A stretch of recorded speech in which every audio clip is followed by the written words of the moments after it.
think that I just come in there and look for knockoffs, and that's not the case. I'm actually a sharp, smart fighter. So, well, wait, I'm here. Who wanted to fight me? I really don't care who's in front of me. I don't feel like no fighter can beat me.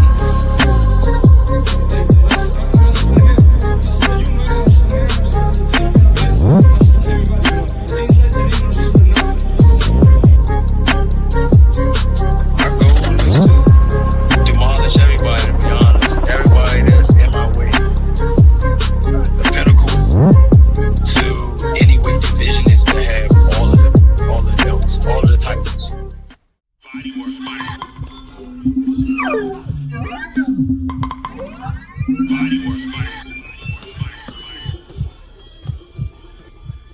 Welcome to Bodywork.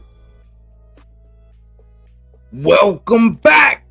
It's Michael Rogers. Welcome to Bodywork Boxing.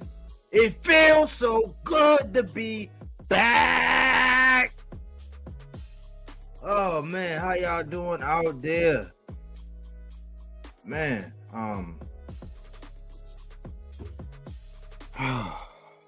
hope everybody's doing good, man. It's always an honor and a privilege to let y'all meet me. So no, I'm just playing. It's always an honor and a privilege, man, to actually be able to get out here and talk that good old boxing talk, man. This December, I might be a little extra animated, you know what I'm saying? I'm getting back in my workout mode, you know. I start turning up and being so full of so much energy when I start working out again, man.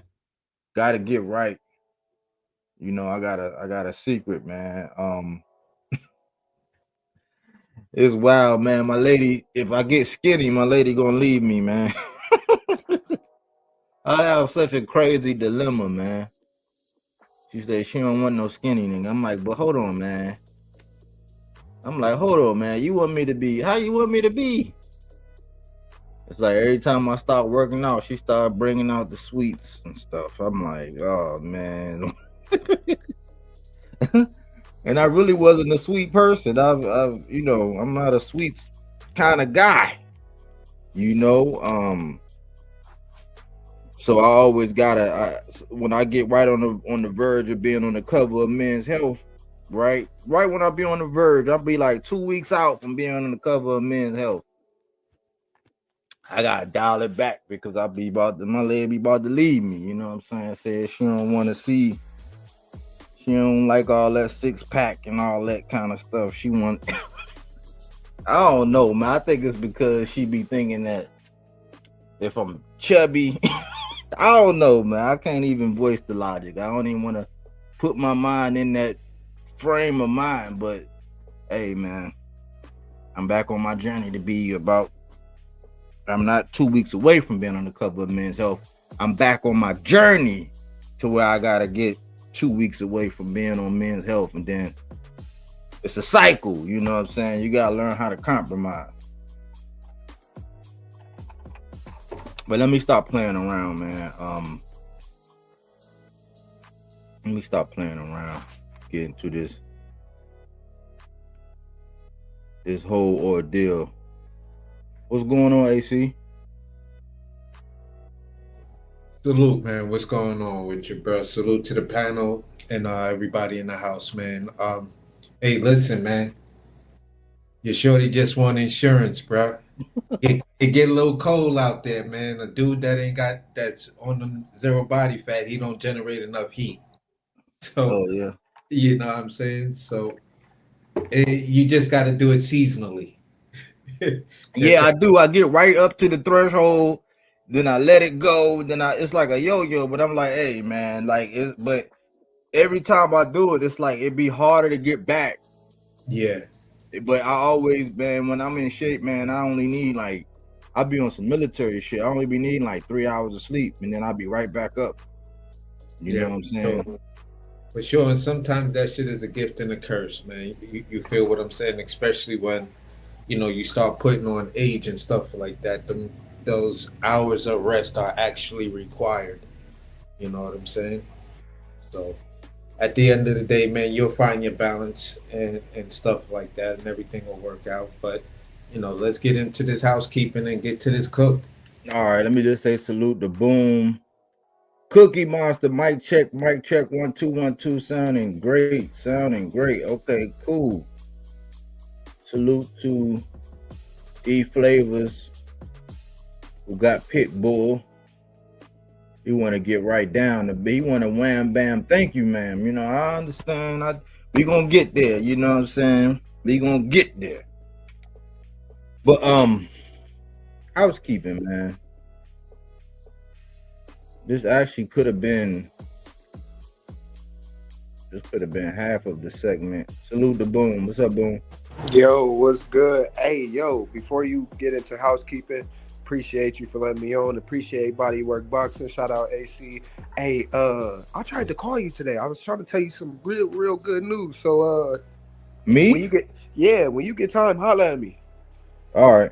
All right. I ain't see no call. Like, I could answer my phone at any point in time. I know you always answer. That's why I'm like, man, I can't wait to tell. I got something. But yeah, we'll get it right though. Yep. But let's see. Let's get to the housekeeping so we can all get in a good old cookie cook. All right, here we go.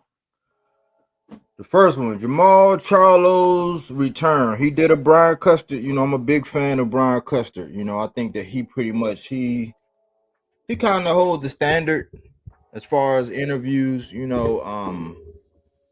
I always highlight black excellence. It's no secret. I highlight black excellence. I like when we operate in excellence. So I'm always going to salute somebody when I see them operating in black excellence. And Brian Custer had Jamal Charlo. That's Big Twin. Maul Charlo. He had a segment that he did. They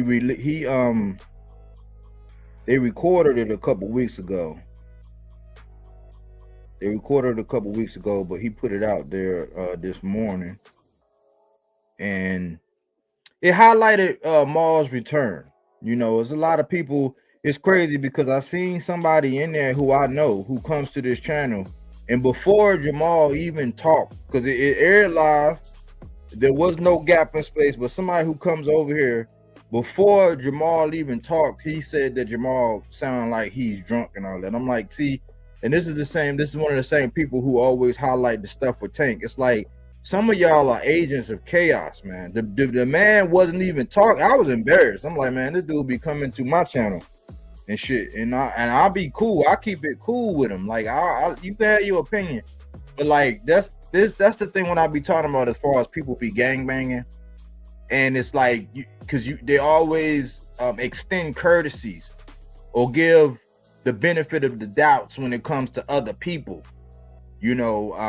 but before the man was even talking, I know it wasn't a delay on my end because it premiered at the same time. There was no skips, there was no pauses. I didn't pause it and then come back to it. But before the man even talked, he said that the man sounded like he's drunk. I'm like, he ain't even talk yet. You know what I'm saying? So it's like we kind of gotta police that up. This is ignorance at its finest, if you ask me. I'm happy to hear that the man is back. And this is one of the things to where, man, he has a hell of a story. His life is a movie. Why? Because he's still undisputed. Undefeated. He's still undefeated. Regardless of his trials, tribulations, he wants to get his lick back because we all know about the slap with Caleb Plant. And Maul said he want to handle that. So I'm like, hey, get it how you live. I just want to see him come back, man, because these guys get hit in the head for a living. And Maul has given us some good times. And we not going to sit up here and act like those of us who was watching, knowing that people started moving funny. Like some of y'all favorite fighters like Triple G, this dude started moving funny. This dude waited 18 months. He waited almost 2 years from the dude from Japan to fight the dude from Japan who was nothing. Like, he just waited on him. He never mentioned Maul. Canelo never wanted to fight Maul either. You know what I'm saying? That's when you look at the whole franchise thing, because contrary to popular belief, Canelo actually started that. Nello, Cinnamon Ginger started that. And I was hot on the case because I said the dude had a grape vineyard. He wasn't cherry picking. He had a grape vineyard that it wouldn't age like fine wine. But Nello was the first of the whole ordeal with people like basically ducking that man. And then he went through some things in his personal life. And I'm just glad because you see how Adrian Broner's always getting mocked. How people just make an example out of Adrian Broner, how they laugh at him, how they clown him, how they exploit him, how they just use him for views and likes and clicks. And like you seen what happened with Cameron did to him, like basically just, you know what I'm saying? It's kind of embarrassing. It's like it is. I look at it like, man, when somebody got some mental health going on, like or they going through something, it's like it's almost like a form of bullying to me, which I don't really like. So when I know when like I'm on some predator shit. You know what I'm saying? The predator, he'll look at a woman, he'll look at a woman that's with a child, he'll look at you like if I already know you inferior, like if I know you slow, I mean you could be slow, but if I know you really got something wrong with you, like what do I get out of beating you? What do I get out of spanking you? What do I get out of like fucking you up for real? Nothing. You know what I'm saying? It's some weak-minded shit. I'm on some Highlander shit. So when somebody's going through stuff, it's not really the time to really kick them. So we see all of these stories to where Felix Verdejo, we can go back to that story. How did that story end out? So for Mar to kind of bounce back from whether it was pills, alcohol, whatever it was, I'm just glad to see that he got his faculties in order. He's being very transparent. You could tell in his answers and how he answers everything that it's a different Mar. It's a more mature Maul. It was one of them, like Maul used to really be like a lion, where they both used to be like that. Mel kind of still got a little bit of that fire in him, you know what I'm saying? But people be clowning him from the performance that he did with Nello, you know what I'm saying? But then they're twins. You know, people have been trying to divide them for the longest. He came back. I'm not gonna take any of Custer's thunder as far as like some of the things he was saying. Like watch it, go back and watch. It's only like 30 minutes, you know what I'm saying? In one quick sitting, you can hear it all. He's embracing the fact that he's like with the divorce, that he's still going through it. He's still dealing with it, but he's on the other side of it. He's in a better mental space, and he let the cat out of the bag that he's fighting Caleb Plant at the end of January. You know, so he's finally gonna get that lick back. And he's following suit because he said he had an opportunity to fight somebody else. He was like, nah, like he said he'd rather just wait and just get it on with Caleb Plant, which I said after the Resendiz beatdown, I said, listen, man, in the real world, like what you got going on with another man ain't got shit to do with me. You know what I'm saying? Like when I see you, you know, if we ever can rock out, you know what I'm saying, then we got to get it on. So he took on the spirit of that kind of energy, which I like. And he was like, yeah, I got to get that back. You know what I'm saying?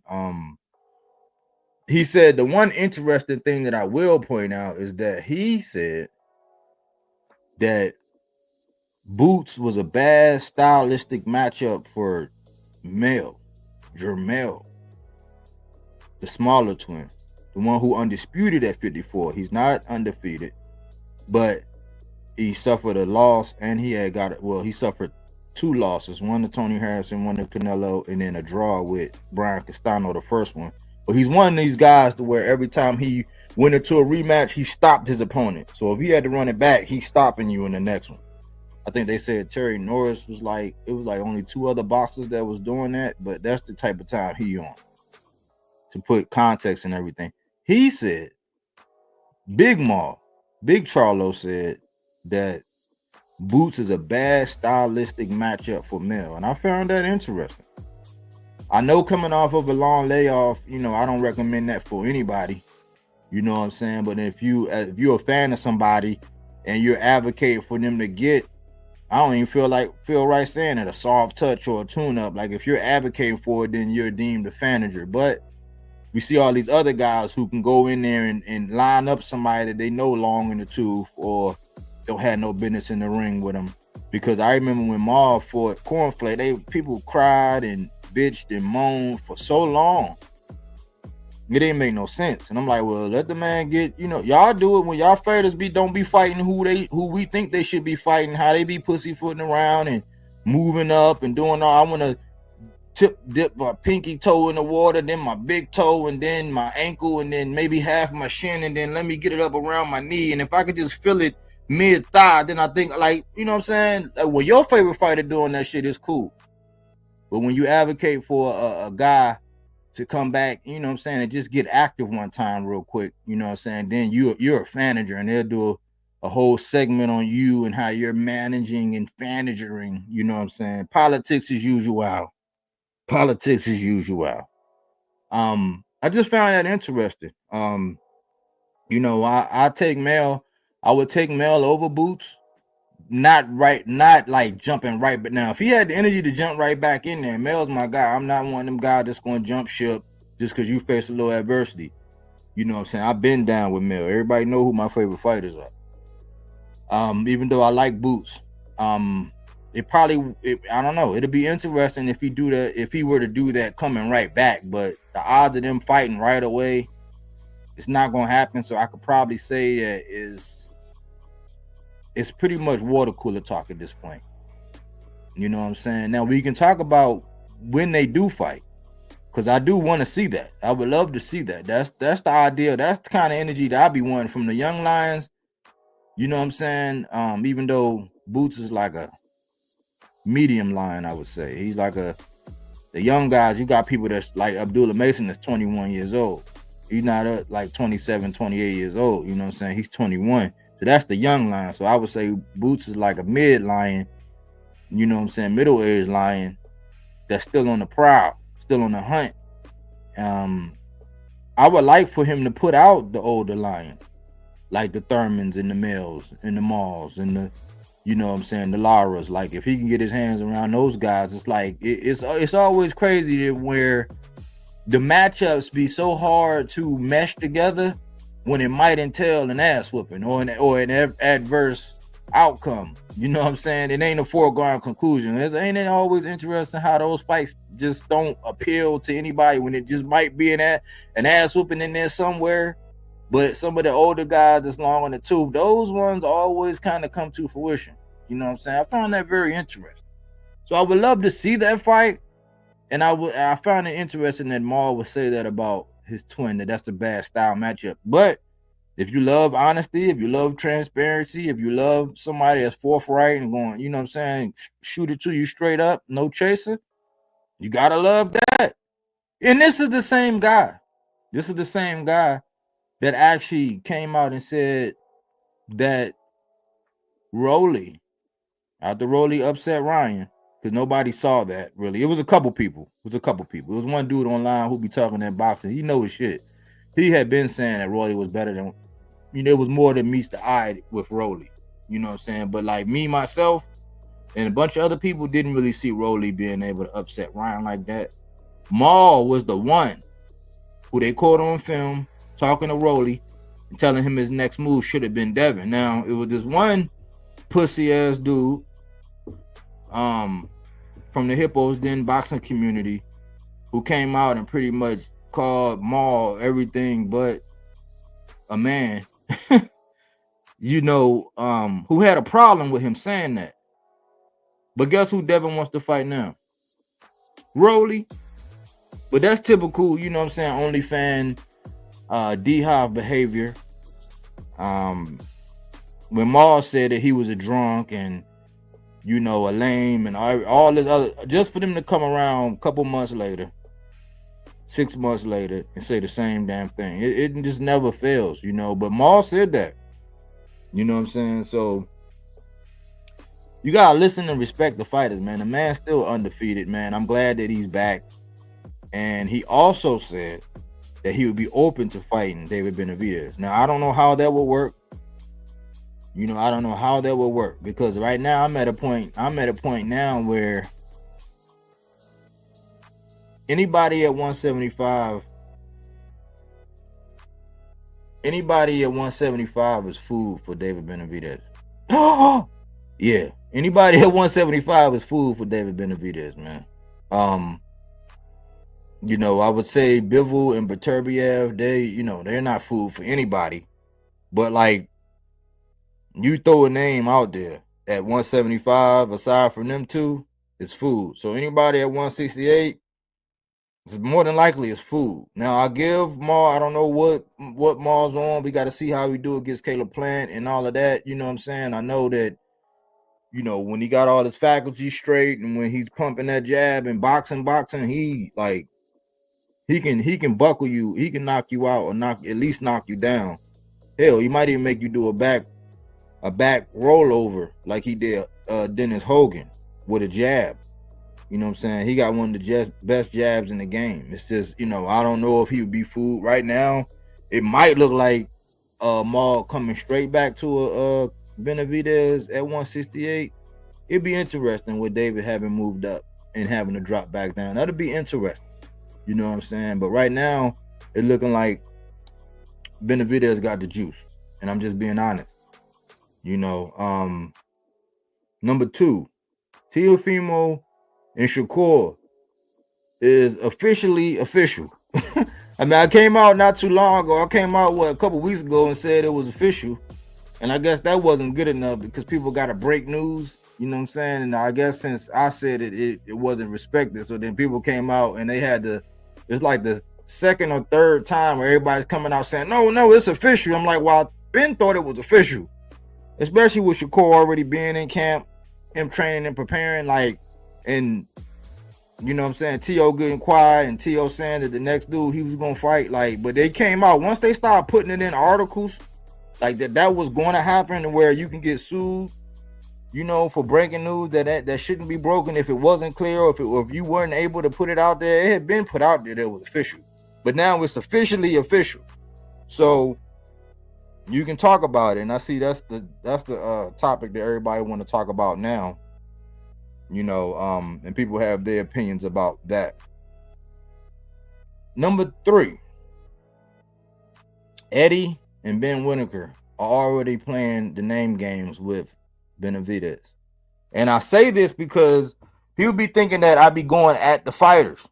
Like people thought I was going at Shakur, for his affiliation with Eddie. People thinking I'm going at Boots for his affiliation with Eddie. It's like, no, I have to have a level of accountability for guys that sign with Eddie because we know the games that Eddie plays. And I always say it's a tale of two Eddies. It's like one Eddie that you like as far as being charismatic, as far as like talking about you like you the best fighter in the world, top flight security of the world, Craig.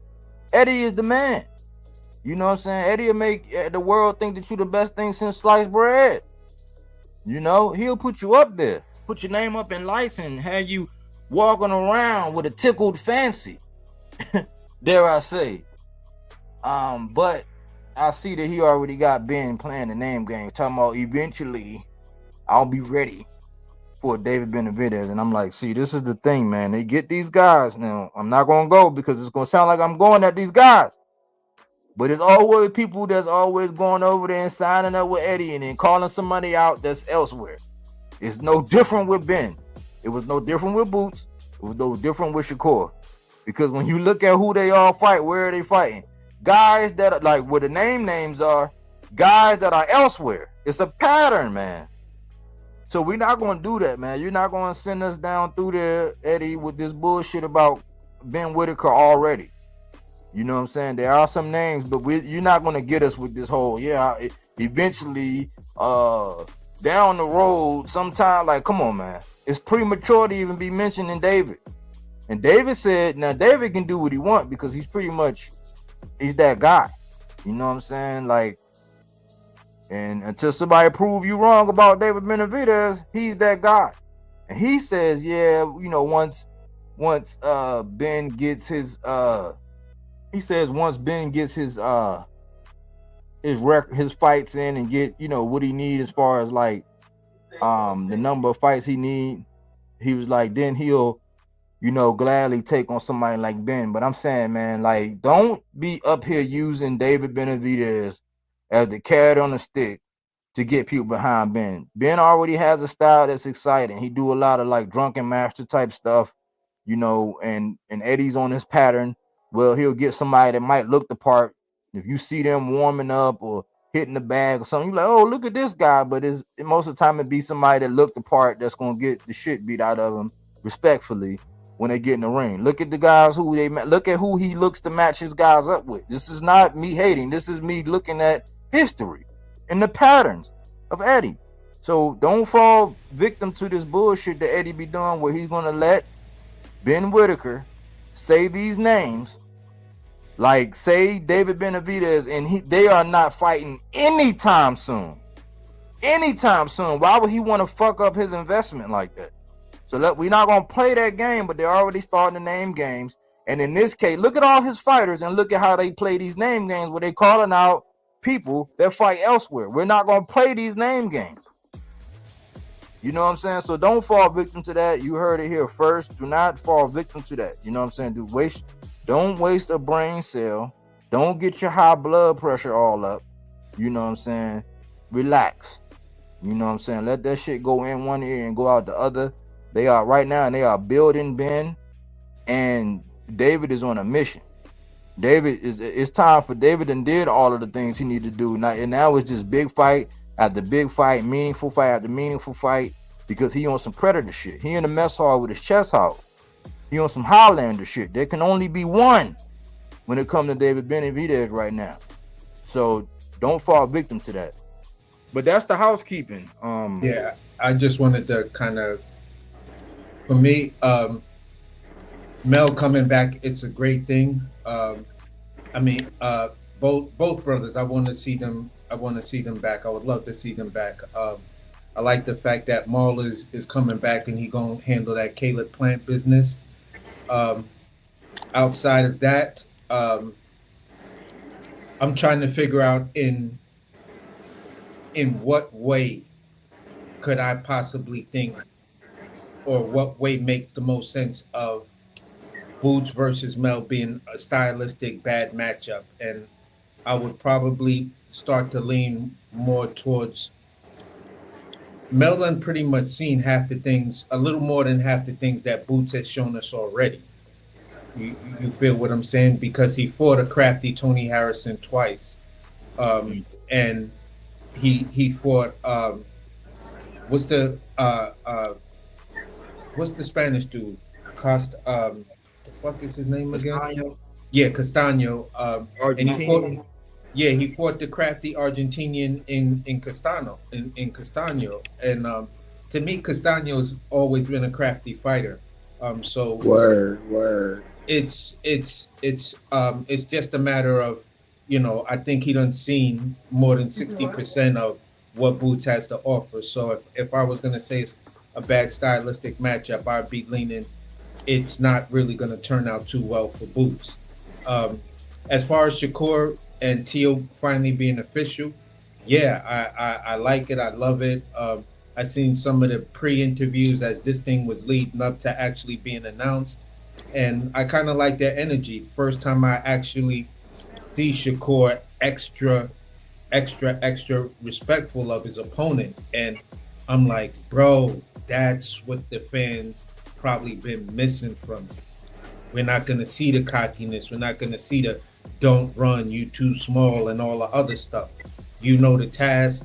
Shakur is nothing to fuck with. Teal's nothing to fuck with. So it's. I like the respect level, right off the rip. But it's still that confidence to say, all right, when I beat you, what y'all gonna say then? You feel what I'm saying? So I like that attitude. And for the last one, Ben, right now you got 9 fights in. Long story short, because of your flashy style and the way you kicked in the door, waving the 4-4 with that flashy style, I think sometimes a lot of people are looking at you like you're way past in where you actually are.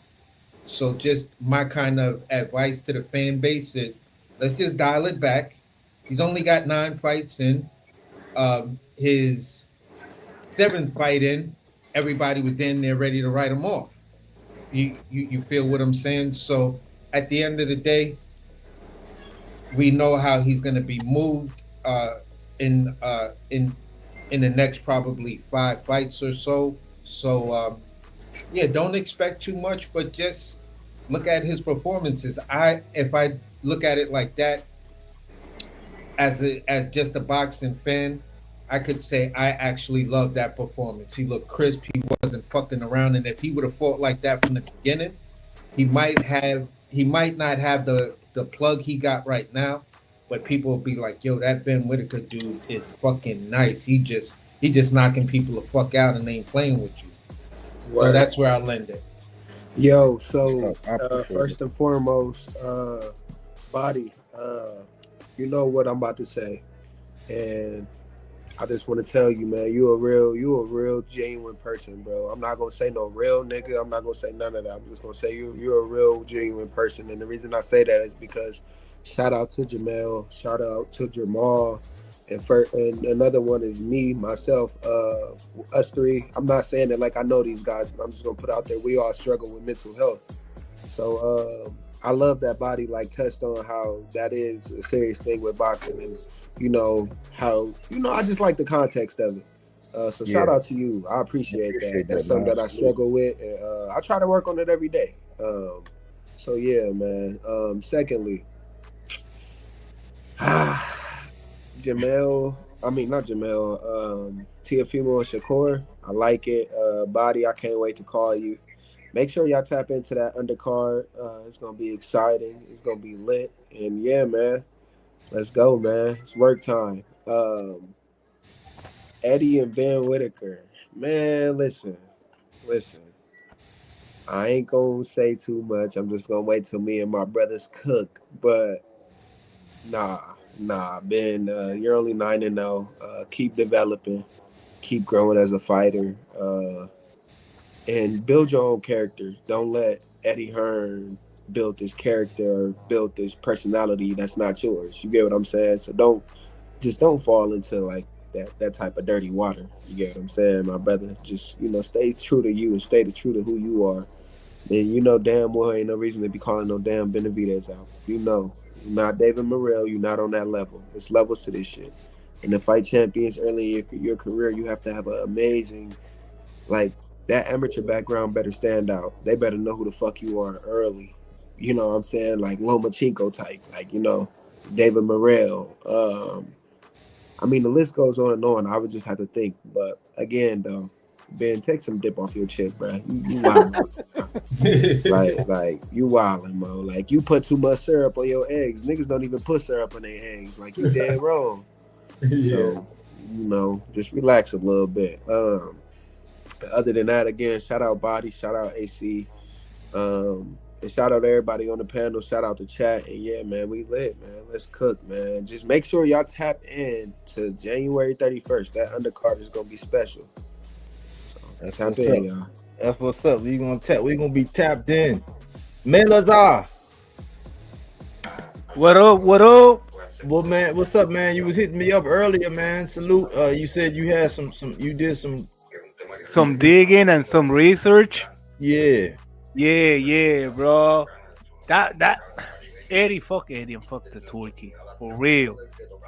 Like what they did is dirty, and how they started. Like diminish the reputation of a boxer just because we say no. I don't need your money, bro. I got money. I'm a music mogul. I can freaking make my car in New York, So this is not like oh my god, we gotta like my god, Subriel and what Timothy Bradley did, Chris Jerry and Paul Malignaggi, that was dirty, that was low, that was a sellout, like for somebody that been working so hard to get to this place, what they do though? Break it down. Fill us in. Okay. Subriel Matias, like he was going, he get to this court. You know what happened with Turkey when he fought Puello? He got in the ring, disrespect him, told him like, no, you're gonna fight my guy and this and that. When Subriel was saying like, yeah, bro, they got the next guy for me, and he started talking all this trash, and you're gonna fight for me in Saudi Arabia, whatever. But wait a minute, Subriel got a promoter that got money too. And we are American. and we don't need to travel to freaking Saudi Arabia to make some bread. You know, we got freaking New York right there with a big crowd over there. There's no Word. need to travel. I don't know how many miles, eat I don't know what food, you know, no, and 2 months after a big fight, a 12-round fight, you know, Mhm. because Puello was a tough fight. That was 12 round, and he got a cut and everything. And you saw the fight was what, a week ago in the Benavides court. Hell no, bro. You just fought in now. So anyway, so his promoter, then he won the bid from Matchroom from Eddie Hearn. Like Eddie got 1.7, bro. I got 1.9. What up? You know, I got millions too. I'm American. Don't fuck with me.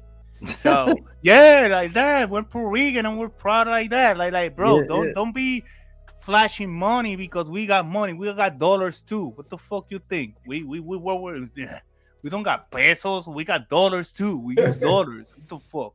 So anyway, so they won the bid. They're training. They got a court not in any part like Turkey did that he went to this tennis place to pay less. No. The Barclay Center. You know, it's the is the Madison Square Garden. You know, it's long and all, and they built a new one that is the Barclay Center. That is kind of the same, but newer, but don't have the same name. You know, because it's not that old, but it's a big place. So they rent that place.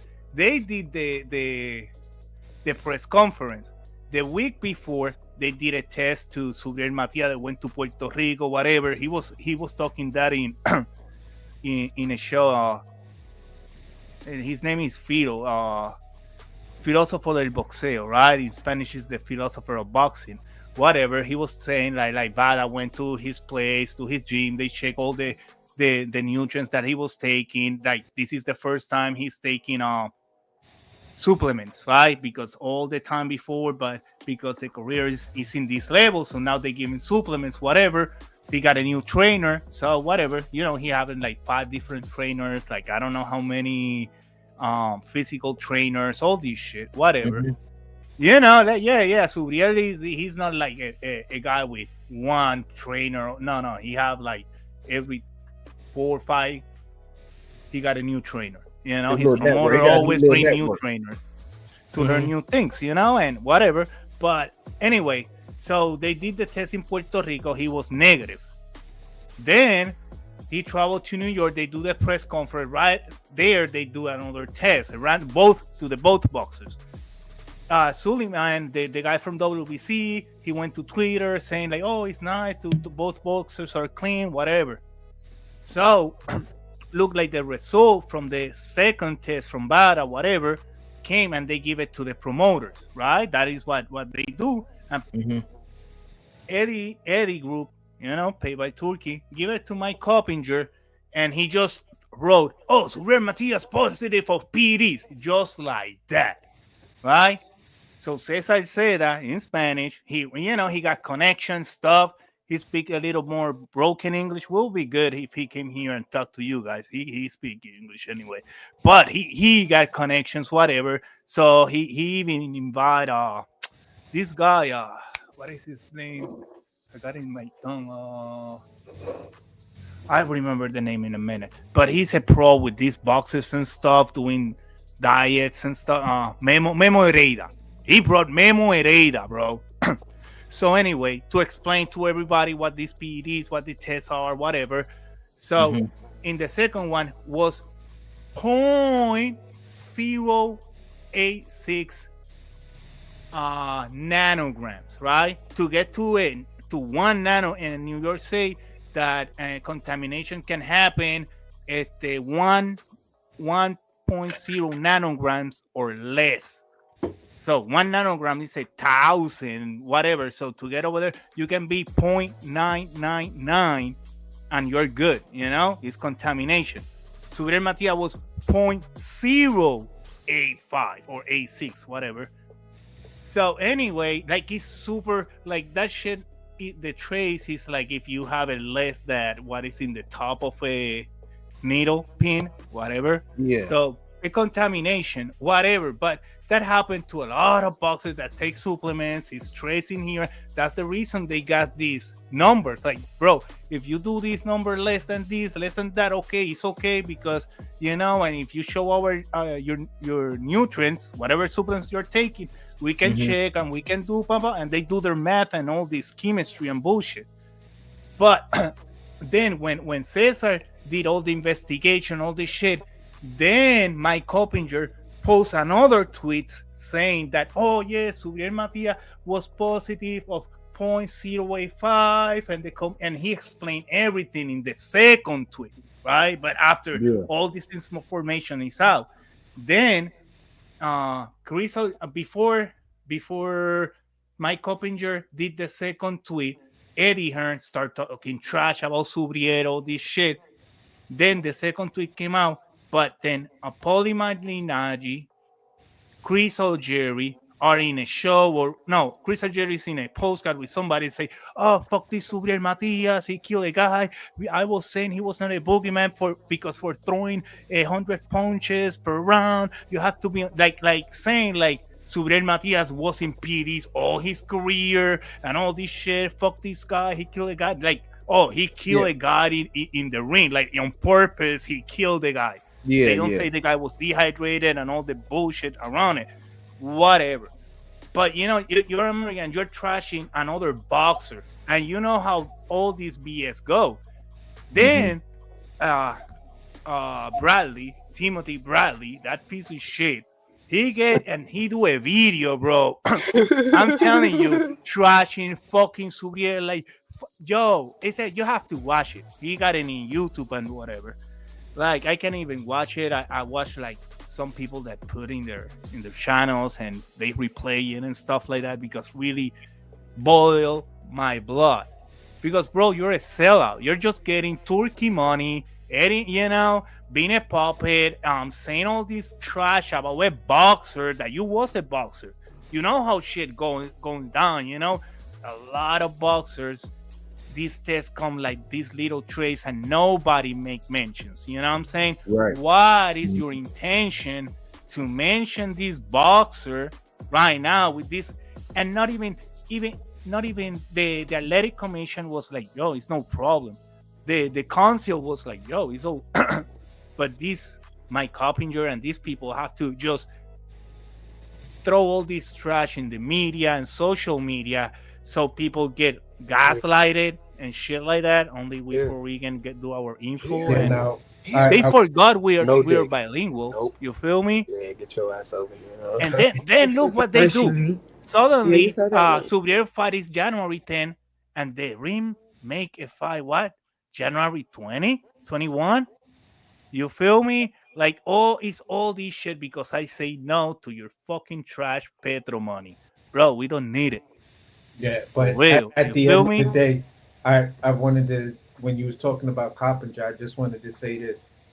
Did you notice in both the lead-ups and even on that Ring magazine where they had Malik Scott, how Mike Coppinger kept on interjecting Tank's name to say Tank never wanted to fight neither one of those guys and never attempted to try to fight them.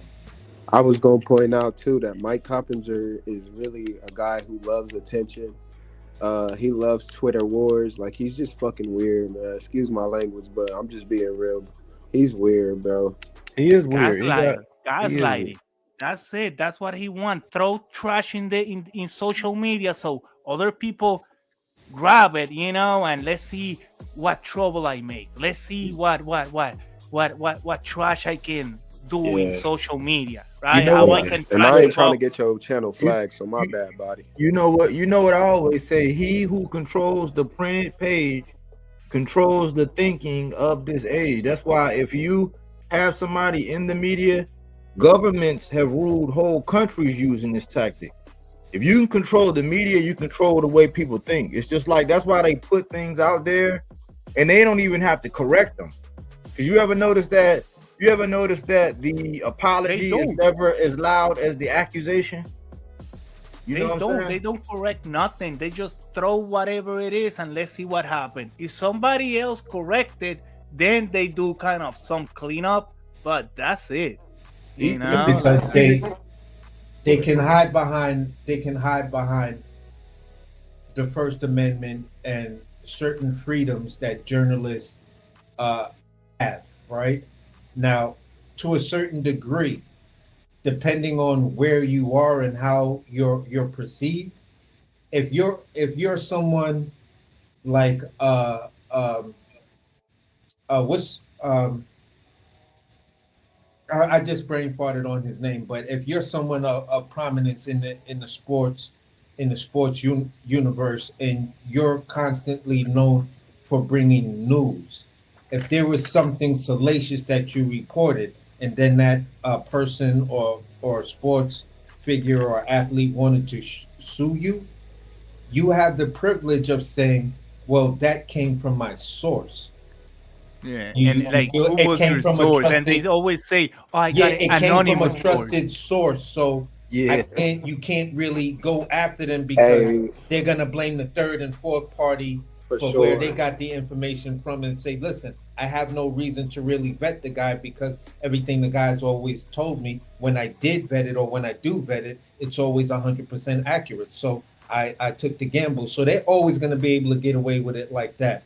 So at the end of the day, bro, it's just like this for me. You can't go out and not support Mike Carpenter because he's on the internet and he's on a platform. So it's like, what are you gonna do? Not support the platform? So it gets weird and tricky. But call him yeah, out when you see him. That's about the best thing. yeah, no. Hey, what I Because wanted look to what say, they did. Look what they did to make sure the American, like, first Mike Coppinger throw that trash out there, so the content creator just gravitate and grab it and throw it out there. That's the reason I say, Yeah. oh, let's wait. Second, they use Chris Jerry and Paul Malignaggi, that they are a lot in the internet, right? They're American, they speak English, and they use Timothy Bradley to go to the another American community, right? So I got all these communities, I got everybody saying the same because they're not saying that he was and now that contaminate. No. They're trying to say that his whole career and everything that he has accomplished, is because he has some PDs. Like, dude, this even the first time he takes some supplements and everything is there. So second, it's like how Turkey with these Saudi Arabians using their money, getting our freaking media and stuff, hire our people to go and trash our own people just for some change. That's what I'm saying. Like, we have to open the eyes too on who is talking. I'm not saying I'm not gonna support Mike Coppinger. I'm not gonna support this and that. No, now I'm gonna be with my eye open, watching what you're saying and who you're trashing and who you're defending and who you're getting paid from. But Feel that's me? why they say all money ain't good money. Now check this out. A lot of shit that need to be talked about too is the shit with Tim Bradley. He be out here saying some foul shit too. You know what I mean? And Bro, you a have lot to of fighters- listen to a lot what of he fighters said. say It was shit to him crazy. behind the doors. But I would love for somebody to just say something to him one time out loud, just because like Tim Bradley need that shit too, because he be out of line sometimes, bro. And it be points in times where like I'm in agreement with him, but then he'll say some personal shit or something that don't have to do with boxing, man. Exactly, because he's been fiending. If you notice, he's been trying to be outrageous and having these over the top takes, and the false energy, the you know what I'm saying, like putting being so extra and animated, like almost like how he thinks showbiz is, because he's been vying for that next branch, but then he'll come on and say that I'm not hurting for money. It's like, if you're not hurting for money, because I don't see, like, I'll see some things that I don't agree with Andre Ward, but Andre Ward just stays in his lane. He's like, he's kind of like low key. He got a vein. How you think he's gonna get that social media account and stuff? He don't even got that many followers. You feel me? Like, yeah, some people listen to you and stuff, but it's not that many. And of course, he's getting paid from the tour. All these people are getting paid. They're just the voice piece of the Saudi Arabians. That's it. They're the minions. And see, it was smart. Like, if y'all notice Turkey to do that, because if y'all notice, he got Paulie Malignaggi, Chris Algieri, Timothy Bradley. Those are former boxers. So, Popping during and Twitter. with Bradley being Hall of Fame, he's basically selling his voice. He's like honest, he's a voice for hire, basically, because if they slide him something or incentivize the things that he say with him being Hall of Fame, that's why I say, man, sometimes you can miss me with that because you can tarnish your whole shit. I respect what you did in the ring. I respect that you put the gloves on, but like now, when you hear about, because he wasn't always on that, he wasn't even always on Brian Norman and them. He used to shit on them all the time. And I'm like, hold on, it's a conflict of interest because you like when he came out and said that he thought Brian Norman was on something with nothing. There wasn't no test, it wasn't no adverse reaction, nothing. Because of the way he knocked out Jen Sasaki. I'm like, with no proof, but that's what we do. When you're in that seat and you have that privilege and you say that, I think I hold you more accountable. That's why I be going at some people like the larger voices. I'm like, man, you gotta be more responsible because you got a responsibility with all those people that's following you. So I put it up there, like I hold Tim more accountable than the average YouTube guy because you're a Hall of Famer, dude. And then here's my point, and don't hate me, y'all, please. Like I'm about to say something that a lot of people not gonna like, and that's fine. Just don't look at me different. But Tim Bradley not on my Hall of Fame list. Like I respect what he did in the ring, but that's not enough on my Hall of Fame list. I'm just like being, you, bro, so I'm being honest. It's way better American boxers. If you look at it, if you look at the pattern. Look, if you look at the pattern, that dude Sean Zattel said something the other day, and I was like, man, like I wanted to clip it up and do a piece on that, but I said this is the problem right here. He gave his take, and he made mention that he was part of the association for the Hall of Fame. Like he has a vote. So what are you saying? Basically, be nice to me or talk nice to me, or you know what I'm saying? Like you can't like Word. He's basically saying, look, I got a voice like me. I have a say so. I have, I can submit whatever to this. Like, okay, so what? Like, so what you telling the boxers? So all these boxers these boxers got to kiss your ass, so you're not gonna give them a vote? Like that's like that shit that people you shouldn't be able to do that. And so with Tim Bradley being out in the open, always saying, yeah, Hall of Famer, and this and that, and trying to be, but it's like, no, Tim, ain't nobody gonna kiss your ass, bro. And he has picks, he has favorites. He shows favoritism. He shows bias. All of that.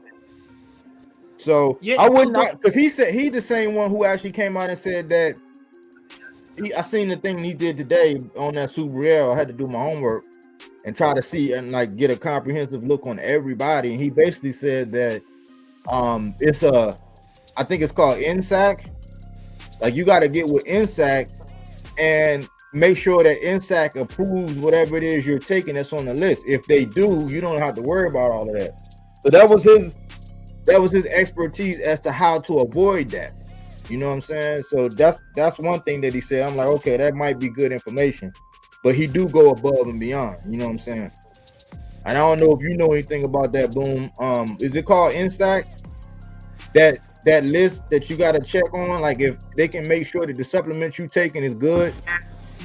Yeah, they checked his supplements when they went to Puerto Rico to do the first step, because he's the second one. That was the second one that he was. I know who you're talking about. I know who you're talking about. But they check all the supplements. That's what they do. It's a couple companies though, but I know who you're talking about. Yes. So you know what get me mad with Timothy? Like you was a boxer, bro. You was in that ring. You know how boxers train. You know what's like. And you know how hard you have to work to get there, bro. And you're just gonna trash another fellow American boxer just because, or you don't like whatever, or maybe because you was friends of the Russian Dada chef, or because somebody else pay you, bro. You're dishonoring, like for us in Puerto Rico. You feel me? Like the island, like we never ever had a boxer that go PDs. We are like boxers now, like bro, we're very fucking strict with that shit.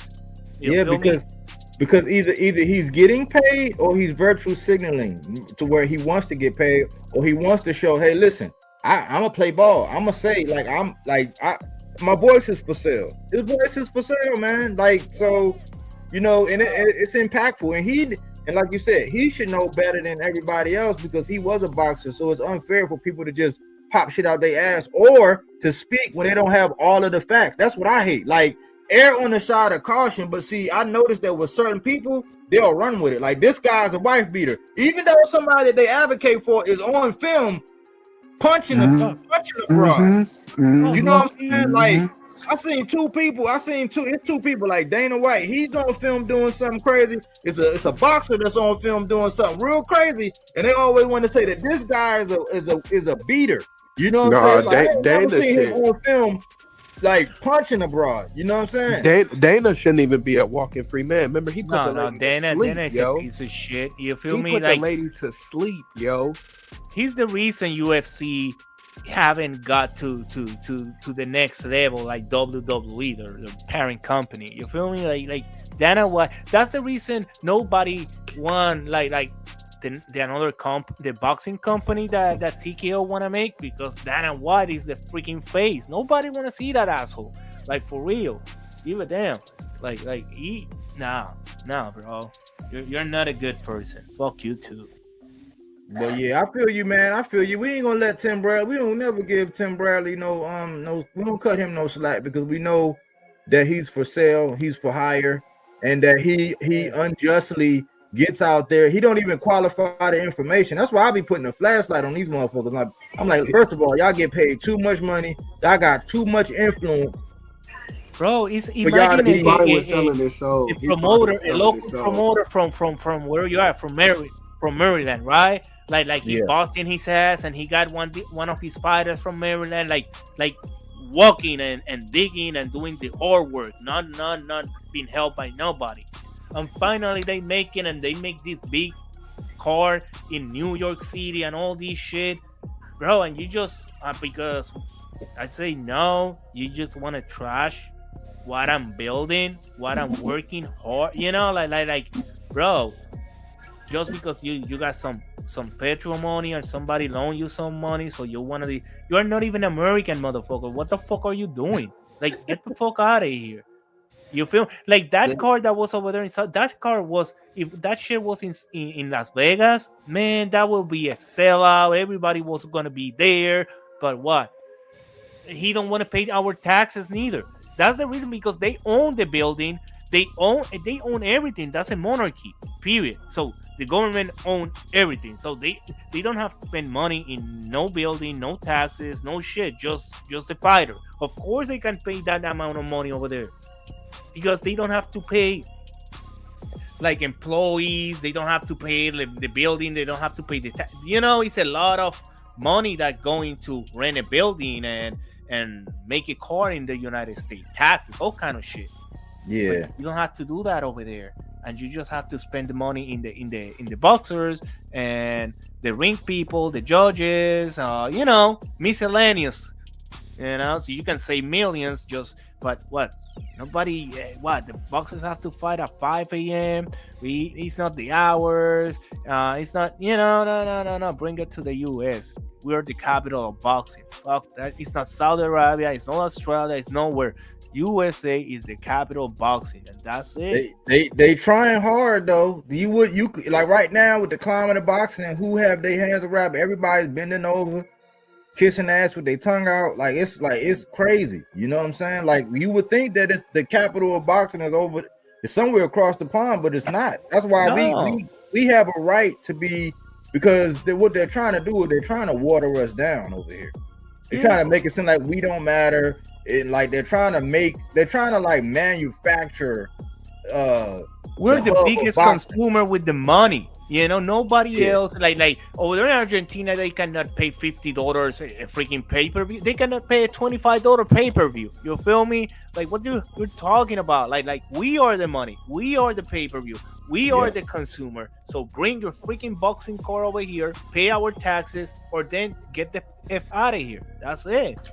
Well, I'm gonna say it like this: outside of Saudi Arabia, America is where you're gonna make the bag. Right under that is gonna be Japan. Yeah, the UK Japan is Japan a lot further down than what people think it is when you talk about uh, pay scale big shows. If you want a pay scale big show in the UK, you got to generate another Anthony Joshua. You got to generate you know, you got to generate somebody like that, because as far as I know about UK boxing, Anthony Joshua came along and he broke the mold. He's their version of Mike Tyson when Mike Tyson broke the mold for heavyweights here in America. When he was the first boxer in just all of boxing history to receive 20 million, 10 million, 30 million dollars for a fight. So at the end of the day, the UK just got there with Anthony Joshua. And now they're looking for that next big celebrity. So of course, you know, but England is an island. At the end of the day, England is an island, small freaking island. You know, it's not like even that big. Like Japan for the small size boxers. Hell yeah, that's the place to make the money. Yeah, because per capita, Japan is probably the first. I think it might be the first or the second place with the most billionaires per capita. So at the end of the day, bro, you know, when you look at certain dynamics and you know where the big money is, UK is trying to make their stance. And to me, it's like, I see what you're trying to do. I see where you're trying to build the UK boxing program, because you know, you may have had it with Joe Calzaghe in his heyday and stuff like that. Then the affiliations between Nigel Benn and Chris Eubanks, you feel what I'm saying? Then you had people like Lloyd Hunnigan. Then you had dudes, you know, Frank Bruno and who else? Lennox Lewis and stuff like that. But they weren't quite there yet. And Tyson Fury was just a nightmare. You feel what I'm saying? So at the end of the day, I get what they're trying to do. I get what they're trying to do. But with Ben Whitaker, I don't know. I don't know about that right now. When Ben Whitaker, you know what? He's entertaining. Not a lot of British people like him, because I've been listening to some of their podcasts and stuff like that, you know.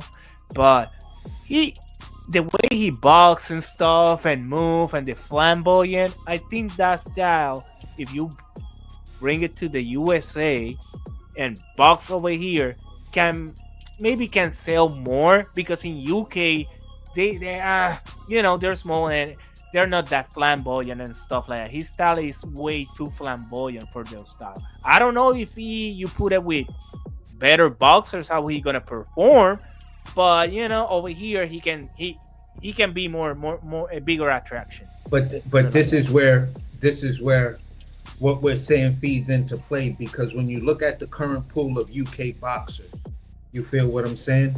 Yep. You got the dog category, and that's, you know, new introduction to that category, Sam Noakes. You have Fabio Wardley in the heavyweights. You feel what I'm saying? Yeah. So you got your two dogs, but who is the guy that can sell style, because he has that style? Who is the guy that can sell in the UK and America? That's Ben Whitaker all day long. Yeah, he got that. I don't know, like he got the charisma, he got the flamboyant, he got the mouthpiece to, you know, to sell the fights and shit. If he keep, you know, if you put him like, but at the end, people want to see him with high level boxers. You feel me? But yeah, he's entertaining and he can sell. Yeah, but I don't know if, you know, he's that good. He just needs to be tested. That's why they're gonna do that and the way they're gonna move. I'll say this, man. I'll say this. His career flashed before his eyes when he had that whole thing, man, where they got thrown out the ring and all of that. His career flashed before his eyes, because that dude was more than likely going to beat him that day. And they had to do a reset on him. And I think he kind of realized that all that drunken master stuff, like, yeah, that night you was getting ready to get your shit pushed in. And so they had to recalibrate him, and now he has to pick when he's doing it, even though he can't help it. He can't help it because he's been doing it for so long, and we're creatures of habit. But they're gonna slowly step him up. It's gonna be a bunch of domestic level stuff. I wouldn't expect to see him with no big names anytime soon. You know what I'm saying? I just wanted to say that until so we could transition into this card, because man, the politics of boxing is wild, bro. It's like this is fight week. Yeah, you all realize this is fight week. This card right here is fight week for this card, right? And I don't even. I'm excited for it. I really like the card. I'm excited. Yeah, I'm very excited for the winner of the 140 pound. Like I want Lamont Roach for real. I want Lamont Roach to win. But everybody want to talk about the other card, and I'm like, well, why tonight? Like, why this week? Like, with this week being this week, like, that's a great card. But like, this I'm trying to tell y'all, read between the lines as far as how the politics of this shit work. It's like everybody had an orchestrated effort around this time to talk about something else, and then they be trying to say, listen, they be trying to say that they try to say that they don't promotional gangbang. It's like you do promotional gangbang, because it make no, like, with this card being Saturday and the other card being at the end of January, it's like, yes, that's a wonderful card. But I remember before certain people announced that it was officially official, nobody wanted to talk about the shit. So now it's fight week, you know what I'm saying? And it would organically be, or you would reason logically that this will we be talking about since it's Saturday. But no, they want to take the prime time, this spot right now, to everybody coming along right now in this block of time, y'all. Read between the lines. In this block of time, they want to talk about everything else. Yep. You see what I'm saying? That's why they throw the bomb today, or whatever they throw that bomb. Like they want to undermanage like PBC. You feel me? Like they stay loyal right here. Little more. Let's talk about watch them. Yeah, let's talk about it. No, I was saying, like, let's talk about it for real. One of the hottest fights on this card is Cool Boy Steph, or should I say, what did he say, Scooter versus Oshaki. I really like that fight, man. This is gonna be big. I really like it, man. It's very interesting, for real. The build up right out of my mouth, man. Let's talk about it then. Yes, sir. So I think this is like I call this the battle of the biggest little men. You know what I'm saying? Like, this is like this is pretty much the biggest of the little men, in my opinion. For sure. And I honestly go back and forth. It's a great dilemma to have, to where, like, I really don't know. I don't know, because boxing is wild. Like, boxing is wild lately, and I'm really like, okay, let me sit back. Let me try to turn over every stone. But at the end of the day, they got to get in the ring, and you're gonna favor one over the other. And so I kind of was favoring Oshaki, but I have mad respect for Fulton, and I don't know, like, with me seeing everybody fighting, how much better people have been looking when they get closer to where they need to be is in weight, and I'm like, I don't know. Maybe Fulton's punch resistance is just gonna be there, and like he's gonna have more power, he's gonna have more energy, he's gonna have more bounce. Like you know what I'm saying? Maybe he might have more bounce. You know what I'm saying? But I was looking at Oshaki today, him fighting Ray Vargas. And I'm like, man, when Oshaki chooses to be first and he takes command of the fight, he's a very tough out. So I think that he can't rely on trying to counter. I think he got to bring the fight, because one, he's already spoke about the fact that this is PBC. This is a PBC thing, and he's feeling like they're catering everything to Cool Boy, which they probably are, because he is a PBC fighter. So I mean, that's gonna happen. I guess, you know, you can't do but so much with that. And they're looking at him like he's really the challenger when he's the champ. So I understand, but that just got to be motivation. So I'm saying, Shock, you got to tune all of that out. So I really don't know. I kind of lean towards Oshaki, but I don't know, because Cool Boy he's fighting closer to the weight that I think he should be in. What y'all think? So My real thing with this fight is just I don't know what shock is gonna come to this fight. We don't know if it's gonna be a focus shock, a shock that's all over the place, a nervous shock. You know what I mean? But Yeah. I like the shock that we had against Vargas. You know, I like the shock that we had against that one guy that he fought over there in Mexico. Or I forget. Yeah. I like that fight. So I'm saying this to say, like, I just want to see Oshaki prove the doubters wrong, I guess, like, because it's a lot of people riding with Steph, and I'm really trying to ride with Oshaki. I really think Oshaki tough. I think that his upbringing was enough for him to say that, like, he's been through shit for real, you know, against the judge and more. Like, his back has really been against the wall. So I don't know. I just feel like Oshaki gonna have that bite down on his mouthpiece. I feel like he gonna have that grit. Like, Oshaki really got skill. He really nice. He could fight for real. Like, he really fast. He twitchy. Very reactive. That Texan. I really just I don't know. I really just think that The way I look really at feel it, like he could do it, but we'll just see what happens, man. Like, I'm really anticipating a good fight. I'm not putting no money on this fight. I'm just gonna sit back and enjoy boxing this weekend. And well, the way I see it, it's like, for me, listening to what Oshaki's been saying going back 6-8 months, even last year, he's been on a mission. And for me, I'm not going to question what Oshaki shows up. I'm just going to see whether or not you're dedicated to your mission, because that'll be the truer gauge for me, is to see, okay, what's your intent?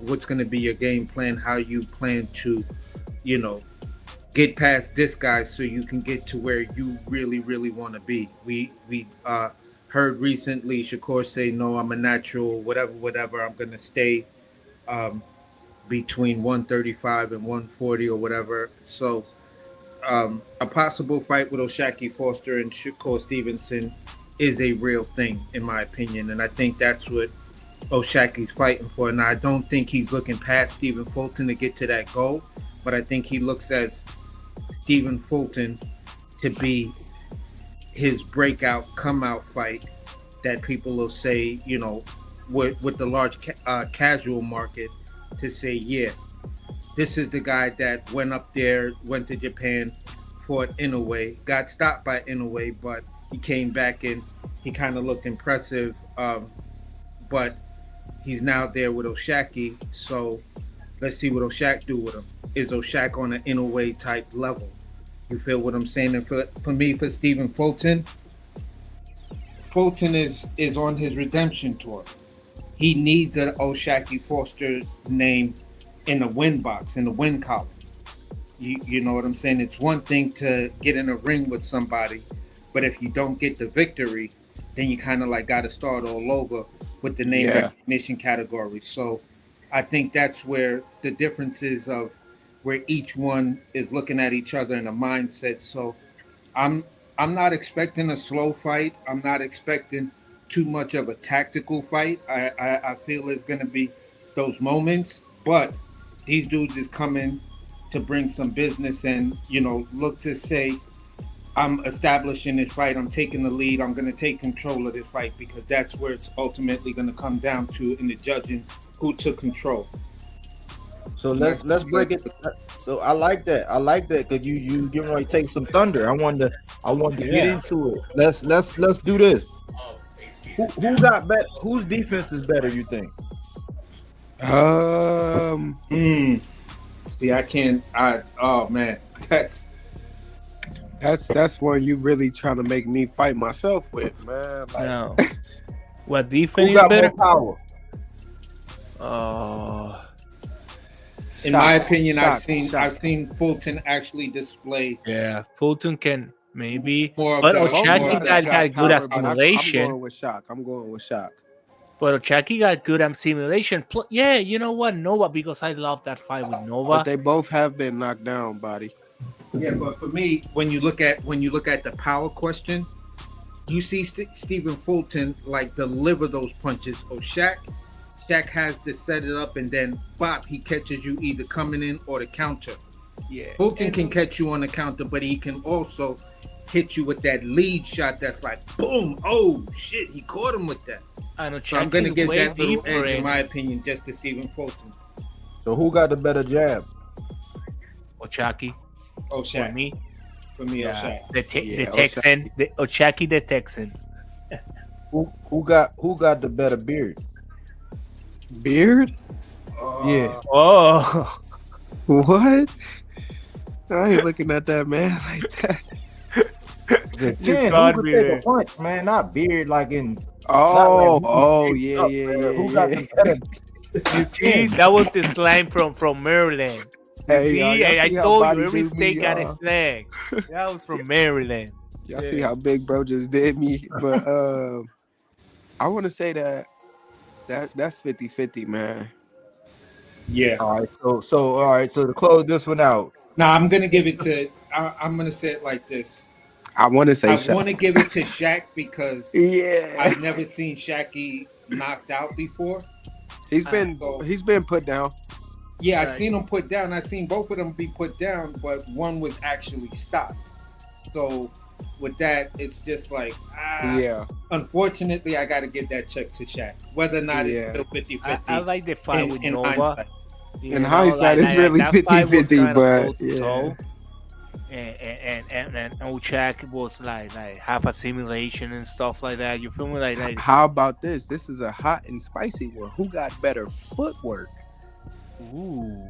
Yeah, because they both got some fire footwork. So that's the Americans always have that footwork. Or that's classic American. I would say that's 50-50 too, though. But now, hey, Body, give me your card. Give me your scorecard for just this fight. What's your scorecard? I don't know, bro. I don't know on the footwork thing. I might be leaning more towards Fulton because I've seen O'Shaki more on the back foot than the front foot. Yeah, I can respect that, AC. I know what you mean. I can respect that. I'm trying to use my context clues. That's why I'm asking y'all these guys, because I'm not ready to make a pick today. But that's why I'm dredging up, and I want to hear it. So let me ask y'all this: who does a boxing match benefit the most, and who does a fight benefit the most? The fight benefits to me the most Stephen Fulton. The boxing definitely benefits O'Shaki. I really can't disagree. I can't disagree. Yeah, I agree with that one too. I agree with that one. But my thing is like this is, don't we know that Shaq can box though? Yeah, Ochaki can box. Boxing benefits Shaq. Yeah. He's saying boxing benefits O'Shaki and fighting benefits Cool Boy. Yeah, for sure. Yep, then I agree. But Ochaki know how to fight too, and he know how to move. Both. I don't know. It's gonna be a good fight, He got a cold shoulder roll. He got one of them things to where when he don't really want to be hit, he could be kind of like in front of you. He just gotta let his hands go. Shaq, but the thing is this: Shaq got a real good escape. Like, he got a real good exit every time, bro. Like, he can exit really well. For some reason, like, a lot of guys, like, I don't care. Like, y'all could say Shakur, Bud, this, that, and the third, but Shaki got a good exit just like them a little bit to me. Like, I feel like his exit, getting away from fighters, is pretty nice. I think he can get away from guys and get back in front of them when he wants to. Like, for real. Yeah, nobody know how to close the freaking exit, and Ochaki was able to slide out every freaking time. That was how he got him out of balance and knocking, not knocking down, but in the 12th round. In that analogy, I would have to give that technical skill to Ochaki because he got better defense. At the end of the day, then that type of technical question says, who do we think has the better, has the slight edge or better IQ? Oh, yeah. I think that's the last one for me. IQ. I think Steph got the better IQ. Oh, wow. I think I'm gonna go with O'Shaq because O'Shaq shows more technical ability. You feel what I'm saying? Although Fulton knows how to do certain things that we have not seen O'Shaq do, because O'Shaq's a counterpuncher and he's kind of like one of these new terms you hear nowadays as far as being called a back foot fighter. I mean, yeah, I really can't argue with you because when we look at it, we know Shaq can, move. He got a good jab. So then, yeah, I should have said Shaq. Yeah, maybe I just didn't really think on that, I guess. But yeah, you're right, AC. You're right. Give your credit when it's due. A lot of y'all answers lean towards shock. You know what I'm saying? A lot of those answers lead towards shock. Okay, so let's move on real quick. I like the Texan. I like his style. I like, you remember he brought his grandma to New York, that then they never saw New York City, and his grandma never saw New York City and stuff like that. Like, I like all that shit. Like I like the freaking guy. Hell yeah, I fuck with that. You got a heart, Melazar. Yeah, Melazar. Yeah. I always say that's my biggest freaking, like my weakest point. Freaking hard. Sometimes like damn. Oh, that's how Melazar get his ladies. He show that heart. Yeah. Oh. All right, I got another one for y'all then. The one that nobody's talking about this. Roach Cruz, let's do it. No, they kind of talking about that because they talking about Roach. Don't say Janabek Lori, because I forgot. I'm childish. Damn. Oh, damn. Janabek is saying that Lara is easy work, bro. And I'm hearing a lot of people. He's saying Lara is easy work. I don't believe him. I don't believe him only because Laura's still got a gas tank. He still got an engine. You know what I mean? He's world champion right now. He's not going after a vacant WBA title. That's his strap. So we gonna go. I gotta run it down. I gotta do the survey again. So the only thing, with Lara is like the age, and maybe the age make you slow a little bit, and he don't been active that much. But I'm sorry, I don't think it's an easy work. You feel me? Like it's no easy. Nah, it's not easy work. Nah, I'm sorry, but it's definitely not easy work. It's more or less that I'm gonna ride with Janabek this fight only because of the age discrepancy. Okay, so who got the better defense? You motherfucker. Yeah, Mr. Rogers, you are a mother. No, I'm just playing. Lara is more slave. Lara, right? Yep. Yeah, but here's my thing. Are we talking about defense for like right now or just point blank period? Like it don't matter. Yeah, who's showing the better ability, like the better defensive ability? Then yeah, I'm a ride with Laura, bro. Yeah, I'm a ride with Laura. Cause Laura who got more power? I think Janabek. What about hand speed? Laura. Who got the better jab? Maybe Lara, because that's his first move. Nah, you wrong, Melazar, because I seen Janabek hurt people with his jab just simply. You know what I mean? So I'm riding with Janabek, bro. Yeah, no. Okay, you can hurt, but I'm saying like being slick and moving back with that jab. But he simply just throw a low jab to set up the other shit coming, and that jab will hurt before all the other shit come. Like it's for real. It's been seen by a lot of us. I'm gonna say it like this. I haven't answered those few questions because for me there's a huge caveat in asking that. If you ask me that just on general purpose, I have to choose one. All three of those categories are gonna go to Laura. You feel what I'm saying? Because for me, this is not the Janabek, and I think people may get confused. This is not the Janabek that was under the tutelage of Buddy McGirt. Once he left Buddy McGirt, he got real sketchy in his performances, and then it seemed to be some issues with making weight. Who is So training if we're him gonna, now? if we're gonna, I forgot. If you're gonna look at, if we're gonna look at it anyway, I'm looking at it as, you know, does Laura age overnight or walking into the ring? And Good question. does the mere fact of That is 40. Jenna Beck not being with Buddy McGirt, this is where we're finally gonna get that fight where it actually shows. So that's like the caveat for me, and that's where I'm like, this is just 50-50. Buddy, you can check who's training Johnny Beck. Is it over there? They got him over there in something. It's got to Yeah, be I'm the looking at it. Kazakhstan team, right? It's got to be his team. I'm looking at it now.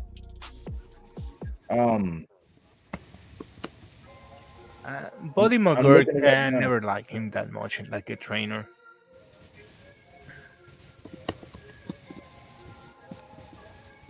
The Kazakh style. Nah, shout out Buddy McGirt, man. I know his cousin, man. It's No, I'm saying not some saying guy he's a named bad person or nothing like that. Brian You feel me? I'm Memorial? not saying. I'm just I don't like him like that. I like a You said who, trainer like AC? that. Brian Oh, he's good, but Brian Valoria, Viloria. Yeah, I don't know. I don't know who that. I don't. Yeah, me neither. You feel what I'm saying? Okay. So Take that. Pride is okay, fine. wait. I might be off. I might be off. Yeah. Yeah. who say? I don't know that guy. I don't. Brian Valoria. So let's see then. Oh, Let's he was see. For me, in 1980 he's a Filipino guy, retired American professional boxer. He formerly unified WBA, WBO flyweight champion. Wow. He was a flyweight.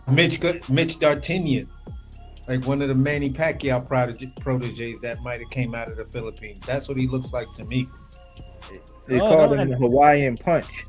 No, but Philippines got good knowledge of boxing and all type of combats, you know, and they can train over there pretty good. Filipinos are not good, but they got a good heritage of boxing and combat sport. So somebody train a big guy can learn good things. You feel me? 38-6. He was 38-6 with 23 knockouts. Wow. You like the lightweight? Well, you know, learn something. And he had 2 belts? The dude he came up. Listen, bro. He came up at 110. He started his career. What? Nope. Wow. He started his career around 111 pounds. He had a fight at 108 pounds.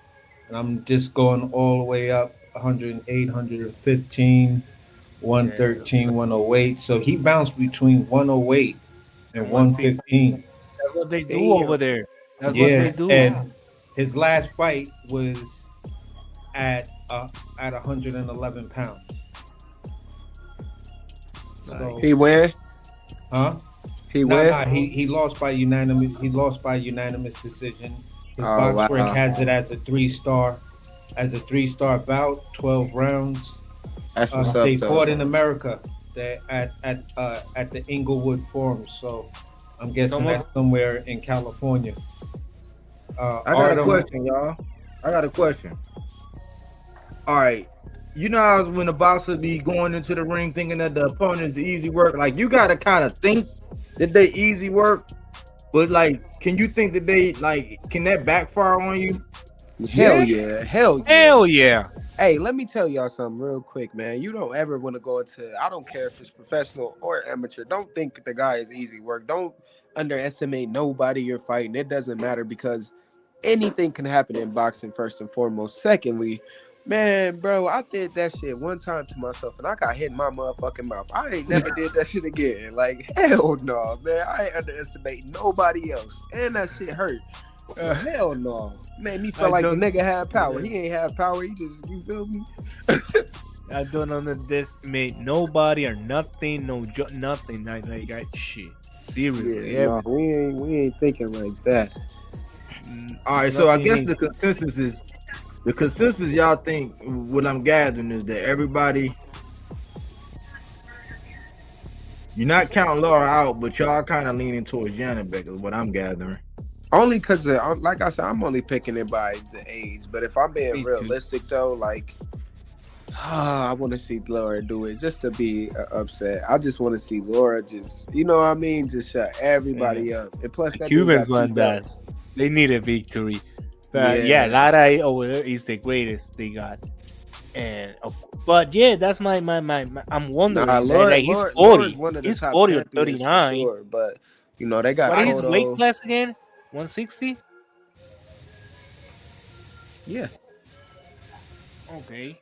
So it's not that old, you know, with 160, but still moving around 36 minutes, you know, throwing punches, like avoiding get hit, and so I don't know. Let's see. Well, I think that in order to be successful, I said this earlier in an earlier breakdown, is he has to have high volume. I think high value. I don't think he's gonna be able to. First of all, Laura's IQ is out of this world, and he's slippery. Yeah.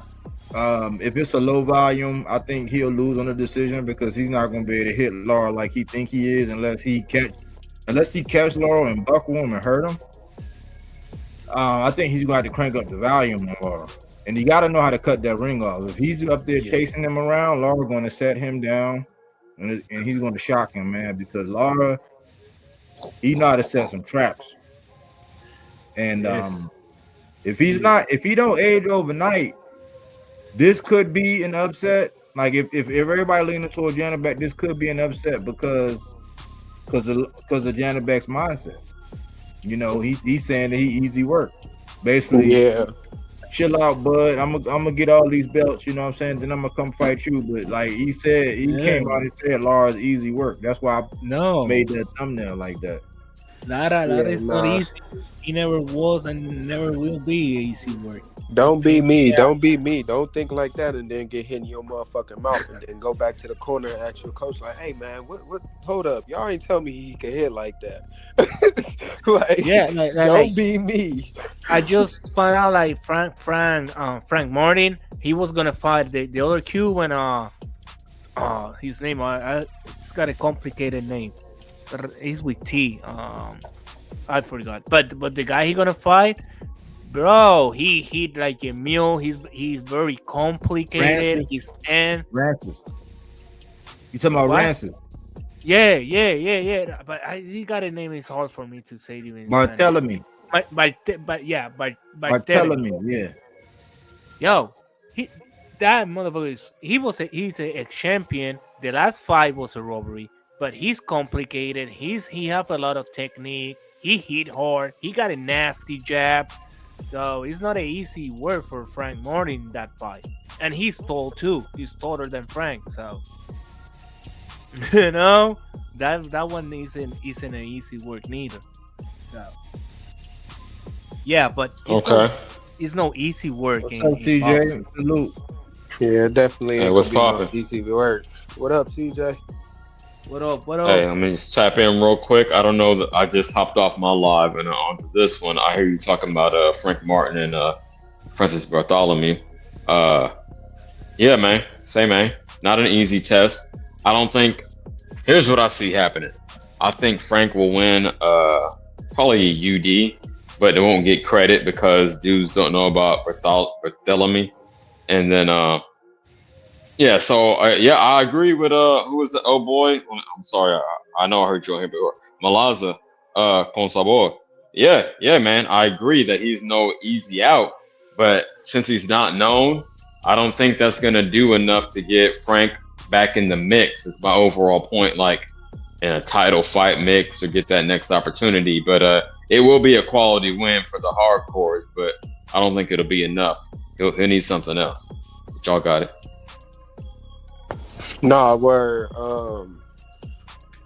I'm not saying that it's gonna be like, oh my God, the greatest win for Puerto Rico or whatever. But no, I'm just saying like if Laura does do it, that'd be pretty cool, man. Just because it'll be an upset we didn't see coming. I feel like, because remember he easy work, right? So. Yeah. No, hold on. You talking about the same fight I'm talking about, Bartholomew and Frank Martin? Nah. I'm sorry. So that was just See again. I came in blind. Okay, you're talking Janabek Lara. I can't see Lara taking it. I mean, I'm the old man, right? I'm 41. He's 42. So I would love for that to happen, but I can't go that far. I can't take it that far. But hey, if it happens, that's beautiful. But I got Janabek. He's much more explosive than people give him credit for. Much more sudden. And he can put something behind it. You got the Wham Bam Bigelow. So yeah, I definitely got Janabek. What? So you taking a guy with power over the pure? It's not just power. It's not just power. It's the age. It's the age factor and the explosiveness, the suddenness that I think his reaction time. Speaking as an old motherfucker, his reaction time won't be able to keep up with that explosiveness. So my question to you, CJ. My question to you is: have you seen Janabek? Let's just use his last couple of fights. We can even go back to the fights. Have you seen that explosiveness that you're talking about? In my mind, yes. enough to deal with the 42-year-old. Hold on. And enough to deal with the 42-year-old. Yes, I would say his reactions, his quick twitch muscles. Yeah, they got the advantage. Yeah. Okay. I'm just being real. No, I just asked the question. I wasn't challenging how you feel. I just wanted to ask you, just in your analysis, since you brought up certain talking points, I just wanted to ask you, have you seen that lately? And you said in your mind, yeah. Okay, you saying in the recent sample size, have I seen it? And that's a fair question, but yeah, I'm gonna say I have. I think it's enough. Yeah. Okay. Hey, Champ.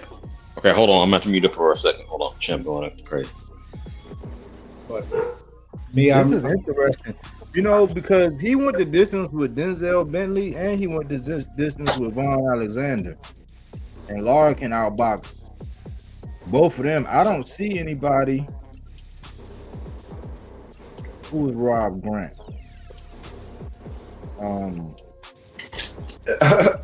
What you just say? He went the distance with Von Alexander. Nah, I heard that part. What's that last name you just said? Who is what? Rob Grant. Stop playing. You know exactly who that is. Brant? You childish. You know exactly who that is. Who is that? Dude, you know Rob. You know him, AC? Yeah, we all know. You know Rob, man. What you say his name was? Rob Brant. What's his nickname then? Hey, what's his nickname, Trey? Man, he used to be on the team, man. That is hilarious. Why you say used to be? He used to be, training with us and be with us. He went 8 rounds with him. Yeah, when he fought, when he went and fought in Japan, Bomac coached him for that. And then when he fought against Janabek, Bomac coached him for that too. No, I really wasn't. I had no clue, Boom, for real. I wasn't trying to be funny at all, man. Oh, okay, dude, that's a but he. I mean, shit, it was 80-71. Hey, but AC, you know who Rob Brand is, right? Who, Rob Grant? No, yeah. I know. I seen this dude. Yeah, I seen him fight. Fight. Exactly. That's why I'm laughing. Like everybody know who Rob Brand is. His name is Bravo. Yeah, Rob Bravo Brand, man. Robert James Brand. His name Robert James, man. But he went 8 rounds with him. But like, look, I'm not seeing like as far as Von Alexander with the distance with him, and I think this fight might not go how everybody think it's gonna go, man. Man, Laura is not easy work though. But hey, y'all, that's how I'm gonna land my plane tonight. Shout out Bodywork, shout out AC, CJ, Melazar, shout out to y'all, man. Of course. Hey, All right, man, boom. All right. I'm about to turn on some boxing, get to studying a little bit, and take my ass to bed, man. All right, man. Be easy. There you go. Hey, So look, Body, I'll call you tomorrow and let you know the news. All right. But Cool. if you don't know yet, that's fine. I'm not mad. I'm not trying to put it out there too much because they are gonna be making like a little post for me soon on one of these Mondays coming up. So just waiting for the next, big thing coming out. So I will call you and let you know. So all right, man. Yo, the numbers on this look interesting when you talk about all right. When you talk about height and reach and shit like that. Janabek is 5'9" with a 75-inch arm reach. That boy got some long ass arms. I mean not Janabek, Laura. Janabek is 5'11" and a half with a 71 and a half arm reach. So Laura, I believe, is crafty enough and has enough IQ behind him to utilize that arm reach. Or you feel what I'm saying? Especially when it comes down to a war of the jab. Laura can make himself a lot longer and cover a lot more real estate than Janabek can, even though Janabek is taller. Well, see, I disagree with that. Southpaw against Southpaw too. So Lara gonna keep Janabek outside all night with the jab, with the 1-2. You think? I don't know. Peep game. And I heard this from a former pro fighter, shout out Marco Boxing, that you gotta account for the height and the reach, right? Because he leaned forward at a more than.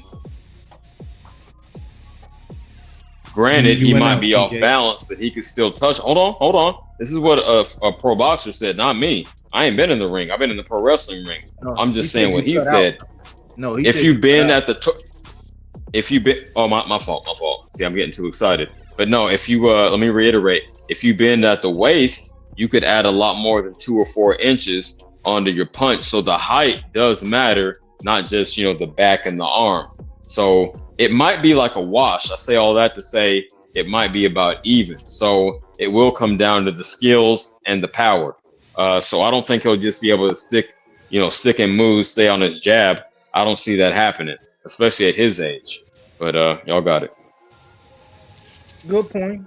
But for me, it's a 4-inch reach advantage. It's a 4. But a 2-inch height. So I think that's kind of like, that's why I say a wash. Yeah. It could be, but like I said, for me, when I look at it, I just believe, and I've seen Laura like cover a lot of real estate with a very, very impressive jab, and he could put some heat behind it. And because he can cover so much distance, I've seen him mask it and turn it into another punch. Janabek, I've seen glimpses of that, but I haven't seen that lately. You feel what I'm saying? His ability to throw a shot, mask it, turn it into something else, and then stun you with it. So, again, for me, it's coming down to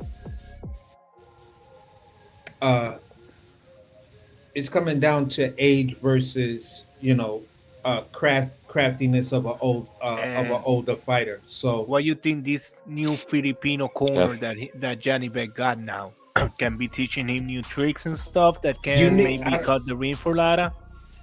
Sometimes with some fighters, they can mesh with their new coach within a matter of one fight, a training camp, and one fight, depending on how long that last fight was going into the new fight. Some fighters need 5 or 6 fights.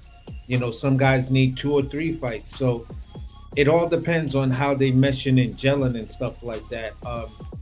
So that's a big unknown for me, and that's probably why there's sort of tone of biasness with me because the relative unknown is I seen what you look like when you was with this guy, and back then I was like, yo, bro, I don't think none of them dudes could beat Janabek. But now that guy is gone, it's like, you're looking a little suspect and vulnerable there, bro. Yeah, I don't know if it was the level of competition. I remember when I first seen Janabek, I was hyped. I said, oh man, like I like this guy. And then I'm like, well, don't get too high. Then when I seen him going there with Denzel Bentley, they went the distance. I was like, no knock on Denzel, but I'm like, that's across the pond, domestic level talent. That's not like world class talent to me. I mean, that's just I'm on the outside looking in, and knowing that he went the distance with Von Alexander, knowing that he went the distance with Denzel Bentley. I mean, I definitely don't see him stopping Lara now. Like doing my homework, I don't see him stopping him.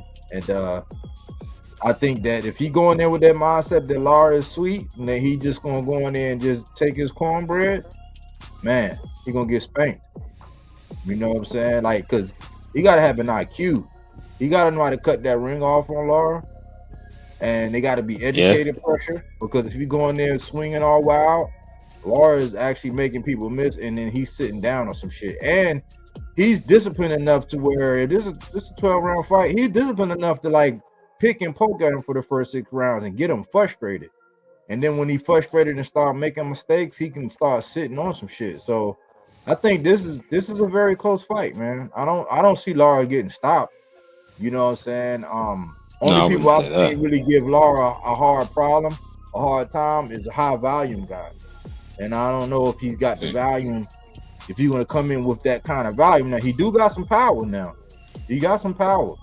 He can crank your ass, Janabek. But new coach. Filipinos are known for that, for stamina and high volume. They train for that shit. Like they love to have a lot of stamina and to throw a load of punches, So who are you talking about, the Filipino fighters or the Cuban? So that's what I'm thinking about, because he got a Filipino trainer. If that is what they are working on him, stamina and volume. But we don't know, like they're so far away, so we have to understand this. Those Cuban fighters are also known for their high volume technical ability. Like they'll throw a lot of punches, but they're extremely technical with some shits. Yeah, they are. It's like you got a Philippine coach that's gonna teach you that, but that's how I was raised, but a little bit more technical than the Filipino dudes. So it's like Filipino dudes went over to Cuba, took some elements of their boxing program, and then implemented that into what they were doing, along with that Russian, Eastern European style. So it's gonna be interesting, bro. This is a lot of Filipino guys be winging that shit though.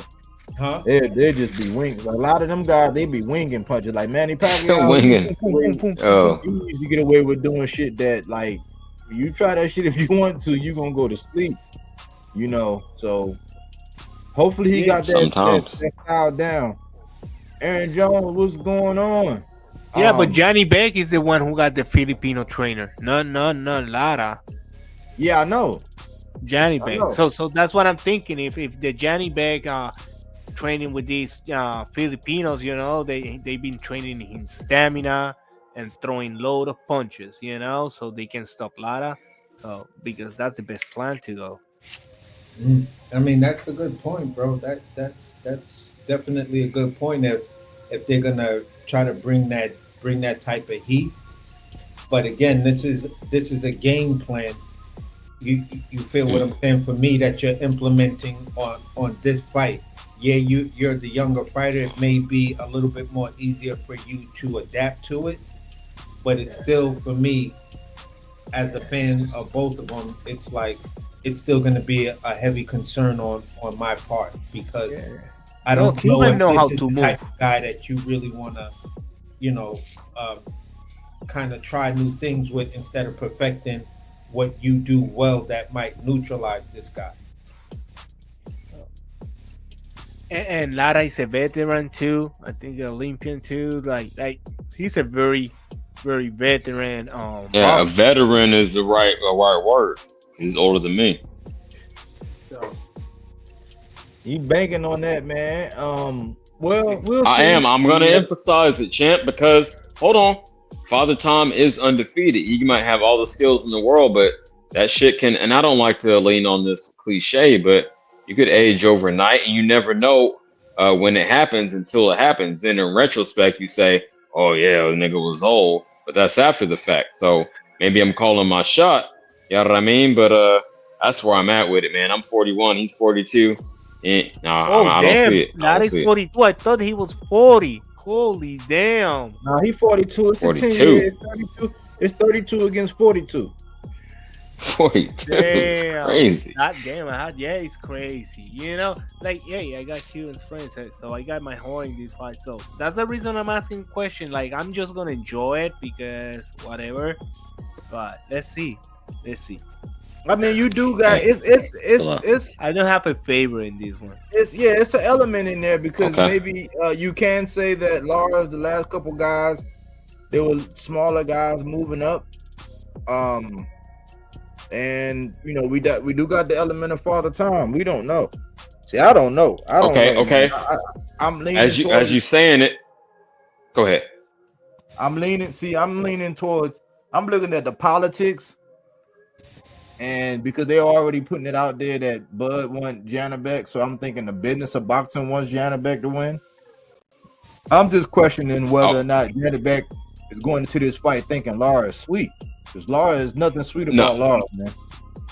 I wouldn't say that. I think he's taking it very serious, but I would be remiss if I didn't put that in the air, which you just said about the politics, because, and I admitted this on my stream about an hour ago that I was, kind of subconsciously rooting for Janabek because I want Crawford to be able to get the opportunity to go 4 divisions undisputed at 160. So maybe that's where I'm at with it. I'll admit that bias, a little bit of bias, but yeah, man,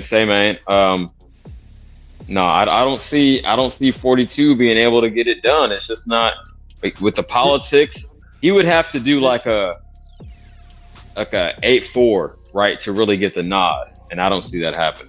But let me school him. You know, Lara got the ability to school a boxer too. You know, let's see. Like I don't. That's the reason I don't know, because I don't know how Janibek been trained. I don't know how Lara is physically, because he been out of boxing like 2 years or some shit like that, like for a minute. Like it's a lot of stuff that I don't know. So that's the reason I'm like, okay, let me break something down to Mr. CJ. If Terrence Crawford, if he wants to get undisputed, either way, he's going to have to fight Lara or Janabek. Yeah. So either way, no, I understand that. But with everybody, with everybody fawning over it being Janabek, that's why I'm thinking, okay, they might be like, oh, well, Janabek. You know what I'm saying? Blah, blah, more blah. respect on that name, if you will. Yep. Yeah, the ring is the truth teller. The ring is going to say whether or not your IQ is where it's at. Like, and I don't think if you're going in there saying that Lara is easy work, man, that's a red flag to me, because he's a Cuban boxer. And he's like that's like a black belt. You know what I'm saying? You just going to go up in there, oh man, this black belt is easy. Like in that Cuban style, he has mastered that shit. You know what I'm saying? No, like, I understand that, and I ain't trying to put too much sauce on it, but it's just how I see it. It's just like at some point it becomes too much to overcome.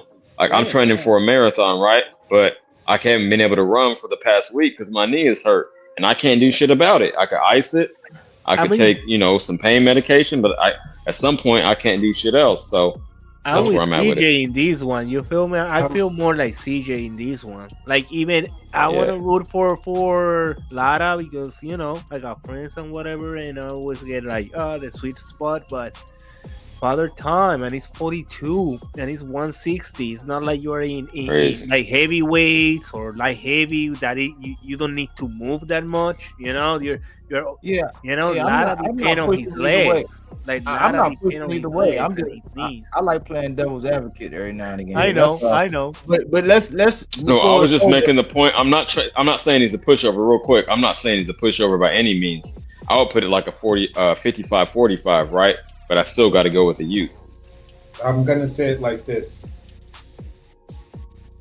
I've seen Zhilei Zhang. He's 42 years old. People still are talking about Zhilei Zhang being in the mix.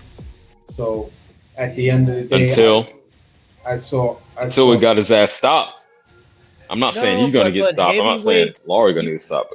You saw. But if we only talk, I'm only saying what I'm saying because there's this concentration on 42, and at the end of the day, all I'm saying is this: I've seen fighters fight well past 42 and still capture a world title and be able to defend that world title, but they stayed in the game just a little bit too long, and the younger, more fresher, way more talented guy beat them.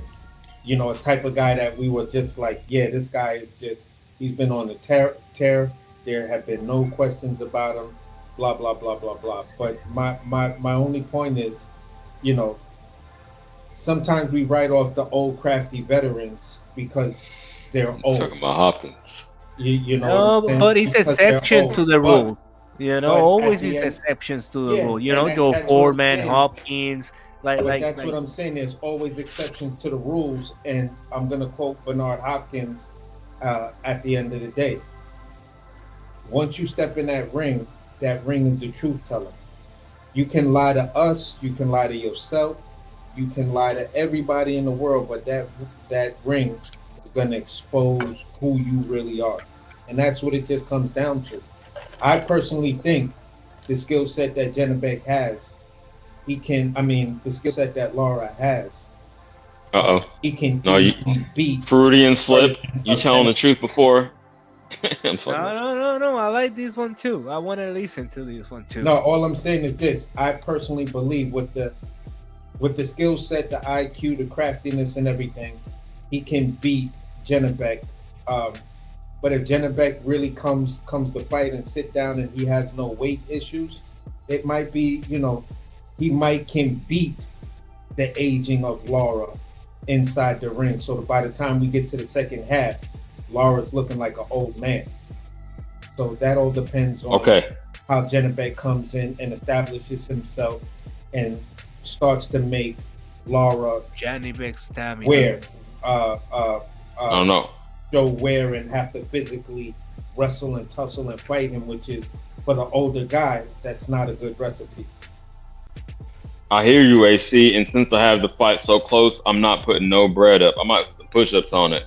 We'll see. But hypothetically, if you had to put some bread up, who would you put it on? And I want that everyone on the panel to answer that, please, if you don't mind. If you had to put some bread up, who would you put it on? Honestly, my money would go on a parlay and the odds.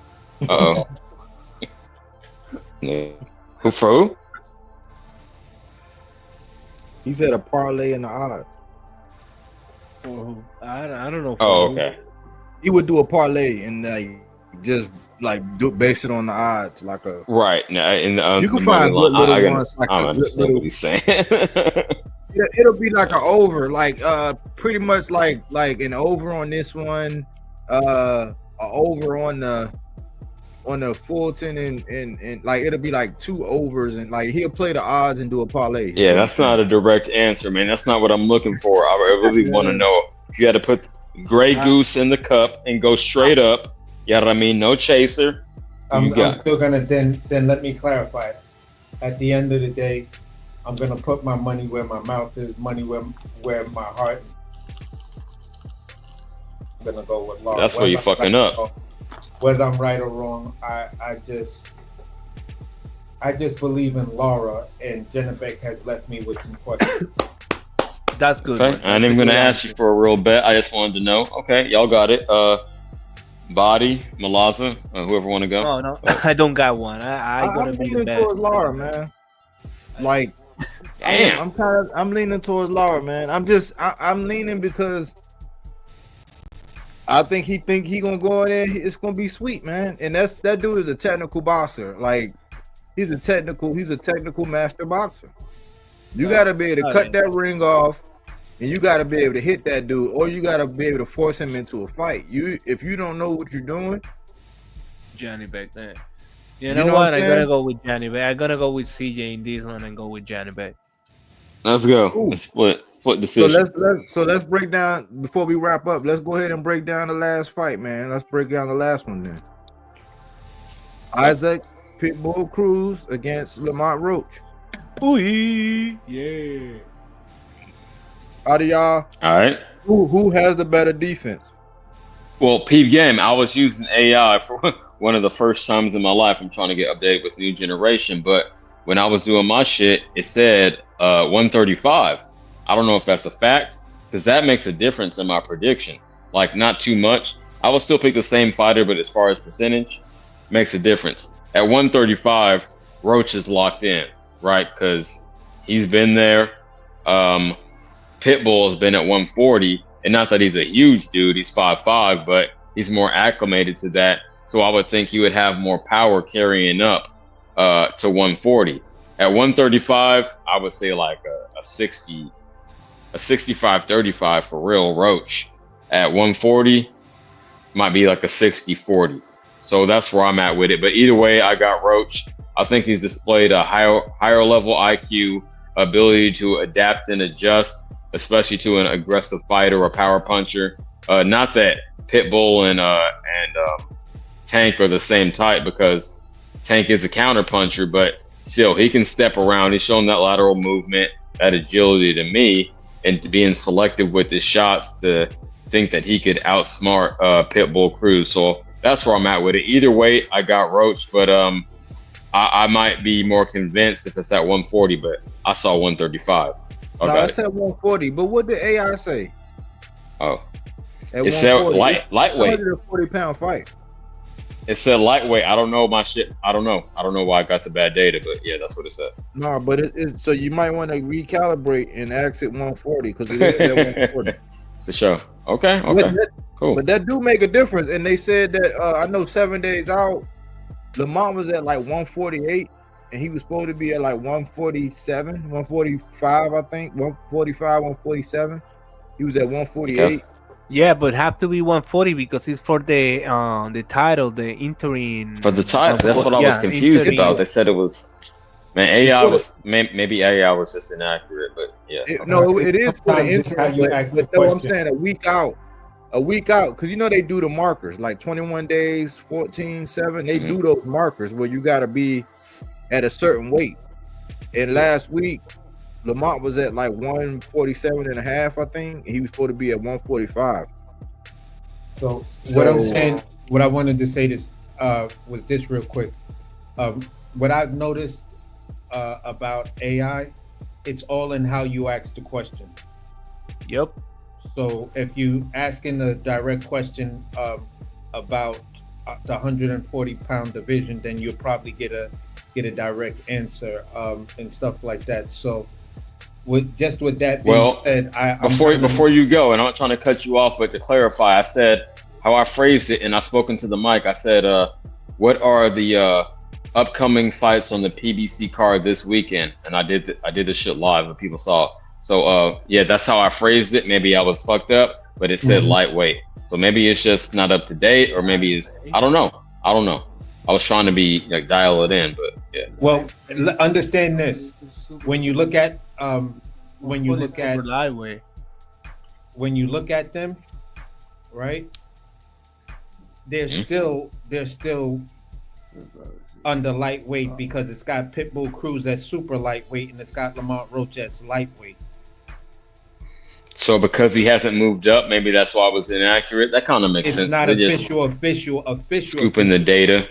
Yeah, right. It's not official. And I don't know why it why even BoxRec is still holding on to that designation for Pitbull. Well, because he Cruz. hasn't fought at 140 yet, so I guess that's what they're going by. Pitbull? But it is misleading. No, Pitbull Roach hasn't fought at 140.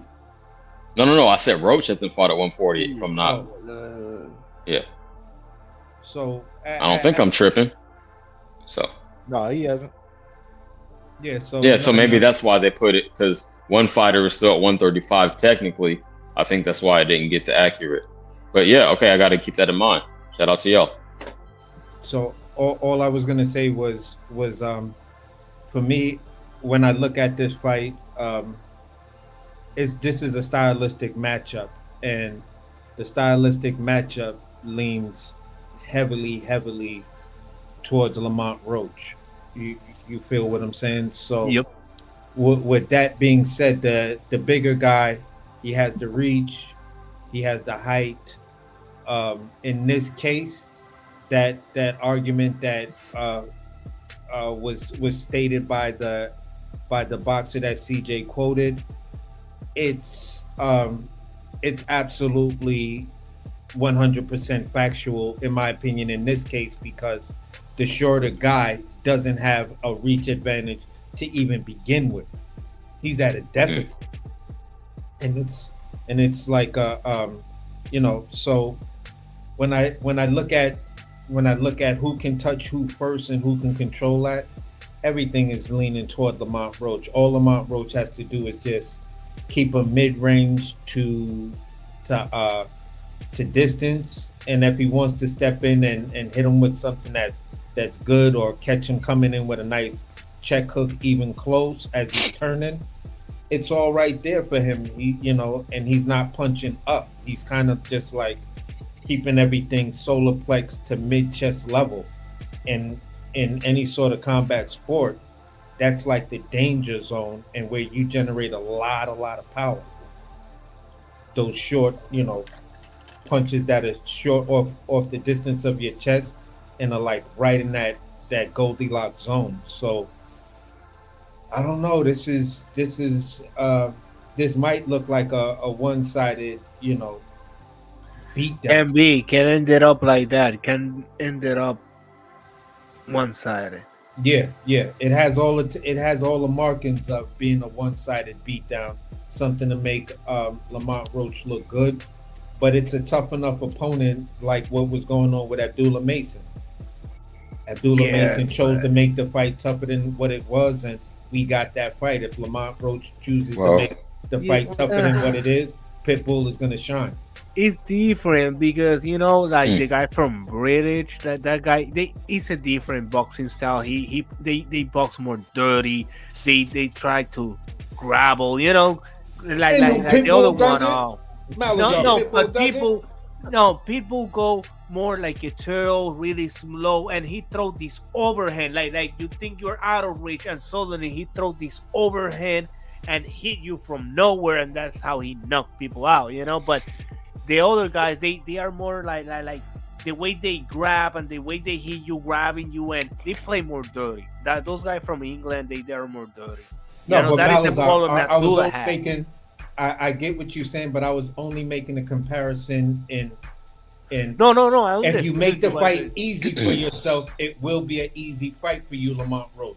If you make the fight difficult for yourself, then it's going to be Pitbull is going to volunteer for that more difficult fight all day long, because that leans into more of his wheelhouse. Pitbull wants a fight. I feel Abdullah. Oh my Go bad. ahead, champ, and I'm gonna follow up. Go ahead. Okay, because Abdullah, I saw the fight, and Abdullah don't make himself so difficult. He's Turkey too. Remember, you're in Saudi Arabia. They don't want Tom and Jerry, so you have to prove yourself. You're gonna go for the title. This is a veteran. Like their style. Abdullah haven't seen that dirty style like that. Like he's more. So it's not like he made himself the complicated, but whatever, Abdullah. Now with Lamont, yeah, I can see it like a classic American Mexican style that the guy don't know how to cut the ring because people Cruz have no knowledge of cutting the ring or working side to side. He know how to put that small frame and you know like cover In your himself chest. so you throw a couple punches and then he throw that overhand. But you know I see Lamont Roach. Yeah. Yeah. Okay. Okay. Cool. I want to say this. Good point, man.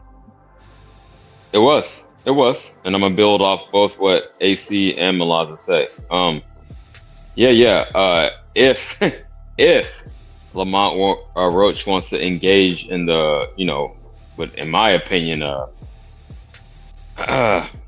less strategic way, you know what I mean? Give Pitbull the fight he wants. Then yeah, it's gonna be more difficult than it needs to be.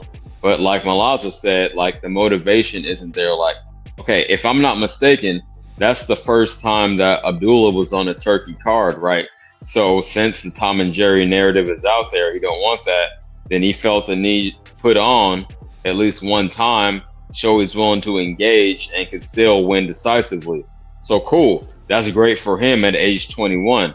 Roach, however, been up and down. You know what I mean? Been to the top with Hackett, been on Pro Box, then got the fight with Tank and got robbed, in my opinion. So I think he's going to be a little more strategic with his shit, and he wouldn't take as an aggressive approach. He's going to be, you know, sit in his pocket and fight his game plan. So yeah, I wanted to say that to what both of y'all had to say, but good points. But I just don't see Lamont Roach being foolish like that. Yeah, it's big implications. Go ahead. My bad. Go ahead. It's big implications for Lamont, and I like the spirit behind what Lamont is kicking, because Lamont say, hey, he's saying he want Gary Antoine and Subaru. So I'm like, man, you don't hear people saying that. Like, he's calling for both of them dudes. Like, yeah. I mean, so I'm pulling for him just so that people can be like, so I could be like, you see how Lamont did that shit? He went up there, he did this, he did that, he got that energy. Because a lot of people talk about Gary Antoine in passing. Nobody really want to fight him and shit. I'm like, don't nobody, you know, and they don't really want to fight Subaru unless they have to. So I think Lamont, as long as Lamont is over the Tank fiasco, because I don't know if it's still because they putting the mic in his face and he's still in this 15 minutes of fame thing. I don't know, but hopefully he's not thinking about Tank in this, and his mind is fully set on Pitbull, because this would be a perfect banana peel for him. Lamont got the tools. You know what I'm saying? Is he gonna be able to hold up to that pressure? And is he gonna be smart and not fight with because a fight favors Pitbull, but a systematic boxing match favors Lamont, to where he can frustrate him, maybe even set him down, maybe even, you know, crank his ass if he catch him with some shit he don't see, which is kind of hard because Pitbull got a beard, you know what I'm saying? So great fight. You know, everybody up here made good points. This is not a turkey card where Tom and Jerry is like banned, but I don't even got Lamont really being a Tom and Jerry type. No, he's I not don't even. think he's gonna be doing that. No, I think Lamont, me personally, just to end it off with Lamont, I think Lamont is actually going in there to make a statement. Because for me, when I just look at the dynamics of it, right? He needs to make a statement. He's just getting into 140 pounds. This is where I'm going with it, right? This is where I'm going with it. You wanted to get your get back in and get the notification of what you felt was slighted when you was in the amateurs with Tank. You garnered a draw, right? Now, if you take out this common opponent with that you and Tank had, regardless of us knowing the outcome of it, what we do know is this: the media is going to look at you stopping a Tank Davis. What is Malthazar singing? No, I'm right here. No, but you know what? Like, I want Lamont to win. Like who is that? CJ? CJ. fuck? Nah, I'm chilling. I got no background. Not even the dog is barking. I'm chilling. Hold on. What the fuck is going on here? At the end of the day, my shit. At the end, I have no idea what that was. But at the end of the day, what I'm saying is this: you know, when you look at the whole dynamic of everything, when you look at the dynamic of everything, what we do know is this: I believe Lamont Roach is going in there to make a statement, and that statement is, I'm going to take out the guy that hasn't been stopped, and I don't have to one hit a quitter him. I can literally just TKO him, put enough hands on him where it stopped, and that right there will propel me to, you know, where I really want to be. So for me, when I look at it like that, I think that's where Lamont Roach sees everything happening. You feel what I'm saying? Because when you look at the 3 losses Pitbull has, they're all decisions. He lost by unanimous decision. He's got a draw. You feel what I'm saying? Who was it? Tank, Cuello? Name them names. I'm not trying to call you out. I'm trying to remember myself. It was Tank. It was so he Cuello? lost to a guy in Mexico. His first loss was to a dude, Luis Alvarez. He lost that guy unanimous decision in an 8-round fight. You feel what I'm saying? Then he lost to Tank, which was another unanimous decision in a 12-round fight, and he lost to Venezuela. Yeah, that they thought that he was gonna beat Valenzuela and he was gonna defend the title, and then Valenzuela surprised him. Then Cuello defeat Valenzuela. You feel what I'm saying? So I see. I had it mixed up. Okay. So that was a split decision. So nobody has stopped this dude. You feel what I'm saying? And I think Lamont Roach might be looking to try to stop him. Yeah, and I like Lamont Roach to win. That would be foolish. Matias team think like, we want like Cruz to win because, you know, that Mexican Puerto Rican rivalry and stuff. But Subriel have a lot of Mexican fans, and he's not that boxer. I believe that a Lamont Roach and Subriel Matias fight will sell better and more than Mexico Puerto Rico fight. You know what I'm saying? Like really more than Cruz. I'm surprised to hear that, but yeah, I don't know you, champ. I've been on a panel. Cruz, if Lamont Roach stop Cruz, like not just win like by points, stop like him. Easy. No, stop it. Like show up like. Then, like, because he already called out Subriel Matias, you know, then that, and the Roach family, they have their own promotion, you know, so stuff can be worked out, and I believe that fight can sell way better because Subriel got Mexican fans, and he's not that Puerto Rican boxer that is beating on Mexican. He's been fighting more Europeans, Russians, other type of boxers, but you know, and he trained over there, so I believe Lamont Roach and Subriel Matias can be a way better and bigger fight. But of course, both have to That's win, interesting. You know? I'm not being, I'm not saying anything, but where are you from? Obviously, you got a little accent. Puerto Rico, of course. Okay. Well, I didn't know. I don't know. We don't have Puerto Ricans in California. Just I know. FYI, I know. So I told you I don't like that place. That's why. Yeah. I know. Oh man. Okay. God damn. But for me, I believe when I look at it, I've seen glimpses of it's too dry. Certain people had just a little bit more power behind their punches. It looked like, some of the guys who caught him and stuff like that, it looks like he was hurt.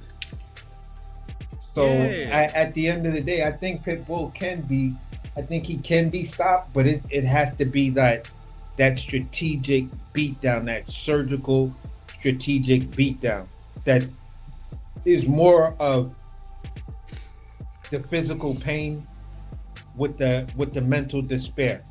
Like I'm in pain accumulation, from this beat down. yeah, but taking his soul out. I can't body. take this dude. I can't really do shit with him.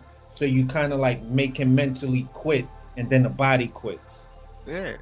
Because actually the WBC give him that interim title because he lost to Valenzuela and stuff like that. They trying to push that guy, doesn't matter because he sell over there in Mexico, but whatever. I really like Lamont Roach. I want to stop him. Yeah, he's Pacquiao's fighter, ain't he? A stoppage would be crazy. I just don't see it. I feel you. What would happen afterwards, but I can't see that. I can't believe that would be a hell of a statement by Lamont. He's coming to 140 pounds. But, you know, that would make Tank look bad. Hold on. The other implication that would make Tank look terrible. And that's why you do it. That's why you make it part of your game. That's why you do. See, I wouldn't put myself at risk. I would just keep winning and chart my own path. But I feel you. Now, I'm not going to open myself up to an aggressive puncher. Where Lamont Roach is and things like that, if you're talking about telling us you want a Sabril and you want a Gary Antoine, for the fans looking at you coming even up, winning is enough for those looking fights. At how Jamel Herring beat you down and then how Shakur beat Jamel Herring down, it's just like, bro, you gotta do something impressive because at the end of the day, the guys people are still bringing up your loss to Jamel Herring. And then how I think even a lopsided, even an 8-4 would be cool. Even an 8-4. I'm not going to expose myself because he's calling out. But CJ, well, peep game. Hold on, peep game, real quick. 10 seconds. Yeah, people shit on Devin Haney for saying I'm gonna meet you in the middle of the ring, and then off Serene, and then all of a sudden he's public enemy number one. Never mind the dude that actually cheated. But y'all got it. What I'm saying here is this. For me, when I look at boxers, right? I know you heard me say this before. Maybe Malazar has not heard me say it. What I'm saying is this. I don't go in expecting a boxer to throw caution to the wind and start throwing heavy leather. And why would you feel what I'm saying? Go ahead. I got to finish so you can understand. After that, what I look for from a boxer is the boxer's knockout. If boxing is the sweet science, then the technical knockout is what the boxer goes after. I don't have to knock you on your ass like that. I just have to incapacitate you and give the ref the appearance that you cannot competently defend yourself. And that's just putting hands on you, hitting you with a shot you don't see, and then putting those hands on you. That's the main crux of the majority of stoppages of a Terrence Crawford. He don't have that one hit a quitter knockout power. The majority of his shit were all TKOs. So when you look at the boxer, I feel you. The boxer's knockout is the TKO. The puncher's knockout is just a straight up knockout. And that's the way I call it. Okay. The stoppage is the TKO. And there are plenty Let me put this in the air. TKO. When I think of a TKO, I still think of heavy damage, right? Like a Benavidez yard. He didn't, he stopped him, obviously, but he wasn't unconscious. So I don't see that in Roach's bag. I don't see that in Haney's bag. And I would advise him that's not the right game plan. That's what I would say. Got it. The fight that I just want to see fireworks and Rock'em Sock'em Robots. You saw the fight that he had with Tank? The fight that Lamont Roach had with Tank, and Tank, or like Lamont Roach is from DC, those guys are built different, and they're neighbors. Go and make it DC and Baltimore are like 3 miles. I don't know. Gabriel Matias and Antoine Rosso. You feel me? Those are the guys that got the most knockouts in the 140 division. So if you're calling out these guys, that means you have to make a statement. Because anyway, you got that tied in 135 pounds, and you want to prove that you're way better than him. Who cares what if Tank Davis go up and down? That's not your problem. Your problem is that you want to make a statement. I want to dial this in, and I'm gonna let you finish. I just need a few seconds. That I want to dial it down sell that to let fight you. because he's thinking about those guys, so he's thinking about selling. Yo, that I fight. actually want you to talk more. Believe it or not, I want you to talk. Like, I need to dial it down. You're saying that Roach is at a point in his career and he's suffered enough, I don't want to say damage, but like he's not undefeated, right? Okay, cool. You're saying he's at a point in his career where he needs to go for broke to impress, to get these big fights. I think that's what both of you and AC are saying overall, right? He needs to increase his leverage, raise his profile so he can get those big fights, and a decision is not enough. Is that correct? Well, it all depends on the decision. Because it's the decision that you see that he rolled over and he fought and he beat him down. Yeah, and you make a statement. Like, but another decision is just winning points and just wait for the judge to do your work. It's too. But he needs. You said wait for the judge to do your work. God damn. Yeah. Okay, go ahead, G. Yeah, because you don't throw enough punches. You don't see. That's crazy. I don't like that boxing. I don't pay for that. Like now, I pay for guys to get hit and come out with black eyes, both of them. If you don't come out with you pay for guys to get black eyes. I'm not paying for you. Okay. If your face is too clean and shit and just I'm not paying for that. For real. So you don't appreciate the sweet science, do you? I don't care the sweet science. I'm paying with dollars, and I'm paying for something that gratifies me. I'm not paying to watch somebody that put me to sleep. So it's more entertainment for you? Man, you kind of disappointing me because you sounded like a hardcore that really appreciated this shit. Let me clarify. Of entertaining boxing. Let me clarify. At the end of the day, I want to get entertained by a knockdown, by blood, by sweat, by tears. That's what I pay money for, because I cannot go out and fight. So I have to watch two guys fighting so I can get satisfied those feeling of blood, because I'm human. I'm not gonna go there to watch somebody just move 12 rounds and somebody can love that. Hey man, and pay for that, but I don't. Go ahead, buddy. Go ahead. You got it. Remember, this is capitalism, and we pay with money for a product. Every boxer is a product, and they, some people buy that product, other people don't buy it. That's how capitalism works. All right, so you're right. You're right. But this is where we at, man. We at a point where it's like one of a pure boxer in Richardson Hitchens, right? Nobody, like, you can tell nobody's really wanting to fight Richardson Hitchens. Like, he's a pure boxer. He made a statement. He just stopped the dude to the body in Cambosa. He called out T.O. That didn't work. He said F the Handies. That didn't work. But nobody really wants to fight him. I think you heard Gary Antoine say, let's unify. You had Gary Antoine say something. I forgot about that shit. Gary Antoine said something like, "Hey man, we got history from the amateurs. I spanked you in the amateurs, blah blah blah." But what's going on right now is that Lamont, I don't know how he has to do it, but the shit has to be, however you do it, the shit has to be entertaining. Because if not, then he's got to get in line with the other guys who wants to fight these guys, because they're wanting to match them, because everybody's going to want us. Like right now, the commodities, like Richardson Hitchens, T.O., Subriel, and Gary Antoine, those are the commodities. In some shape, form, or fashion, everybody want those commodities. So he has to be entertaining in this. For him personally, he just got to win, baby, win. You know what I'm saying? And manage his career the way it's been. But to get in line and make those, like, to be able to jump in front of all these people where people are not vying for somebody else to fight these guys and they're choosing him, he got to perform to that standard. Yeah. Because all these right, and I was trying to put it real quick. I was trying to put it in that context. Yeah, I'm glad you dialed it down, because people were talking stoppage. It doesn't necessarily have to be a stoppage, but yes, entertaining, engaging, make people want to see you again. So, this motherfucker, controversial. I mean, he might have beat Tank, right? And then he comes out and he puts on a performance in this one. That's how you raise your profile. I'm just saying that to say this.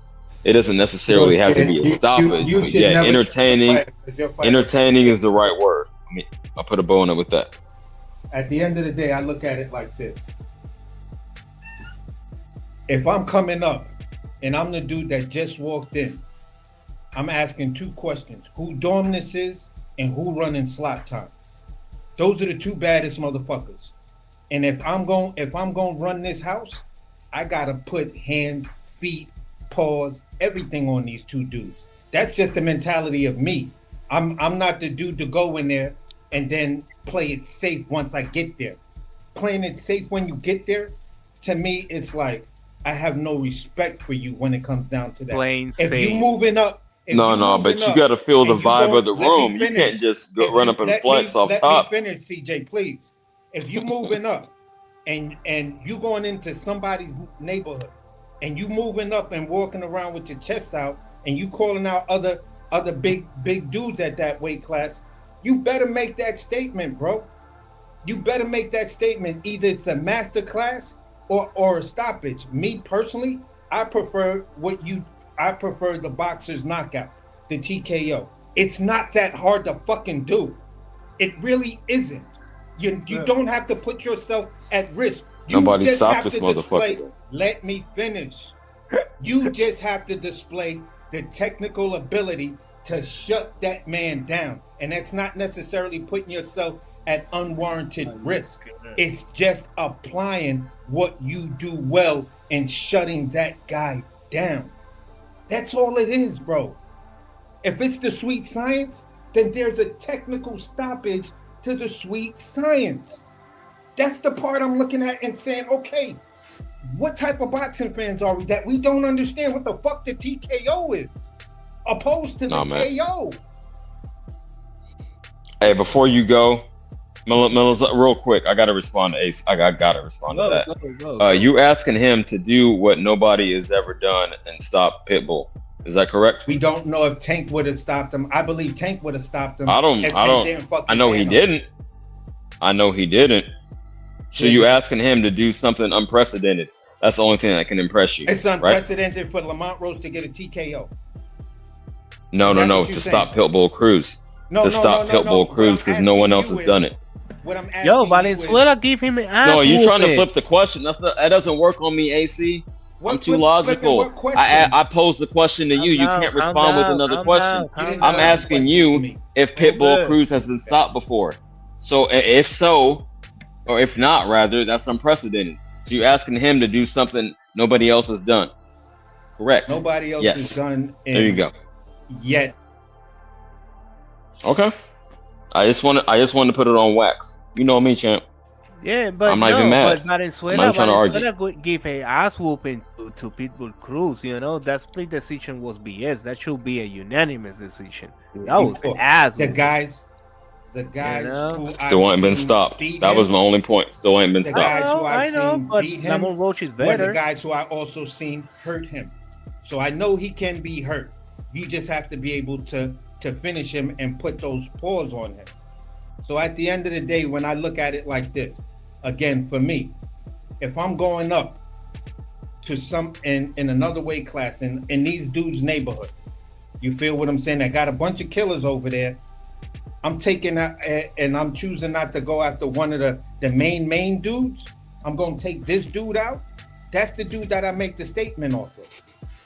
That's the dude that I'm with Body. Just got to be entertaining and impressive. Thing happened because we seen the unprecedented happen when Angelo Leo knocks out the dude that he knocked out to become champion. That dude was never stopped before, but Leo knocked him the fuck out impressively. I understand that. I'm not saying the unprecedented. Real quick. No. I'm not saying the unprecedented can't happen. Obviously, anyone can be stopped on any given night. That it won't. I'm saying no. I'm saying it's not. You can't expect that of somebody. Do something nobody else has ever done, or I'm not impressed. You can't expect it. It can happen, but you can't expect it. I'm asking you the question: why can't a boxing fan expect it when you can see that because it can happen? Something that's never been done before. Okay, I'm a fly to Mars tomorrow. It's unprecedented. You expect it? No, because it's never been done before. But people, yes, it has been not done that before. Big of a deal. He's a human has flown to Mars. No, that's not that was what a you movie. said, though. That's not what you said. Just like you tried to tell me. Come on, champ. You know, you're playing semantics. You playing semantics. I'm Okay, saying it's not CJ, I'm reasonable done to talking to you, expect bro. it. Have a It would be cool, but you I'm can't just done. expect some shit. You can't just expect. Did you expect Buster Douglas to knock out Mike Tyson? How you do it? All right. No, Gone, but it man. happened. But it happened. Okay, I'm gonna chill. I know. No, but check this out, CJ. Check this out. Everybody. Oh, AC, right pull now. back up. Sorry. But espérate. Listen. Everybody right now in 140 is looking for the money back, right? Or the unification, the big names. Like look, Theo wasn't fighting for a minute till who came up? Oh, Shakur Stevenson. Those are good names. Okay, he's going for 130. Shakur jump up everybody 140 or the number one, everybody. And he come from the WBC. It's not even WBO, the same organism. You feel? Because he's names and whatever. So let's make it a money fight.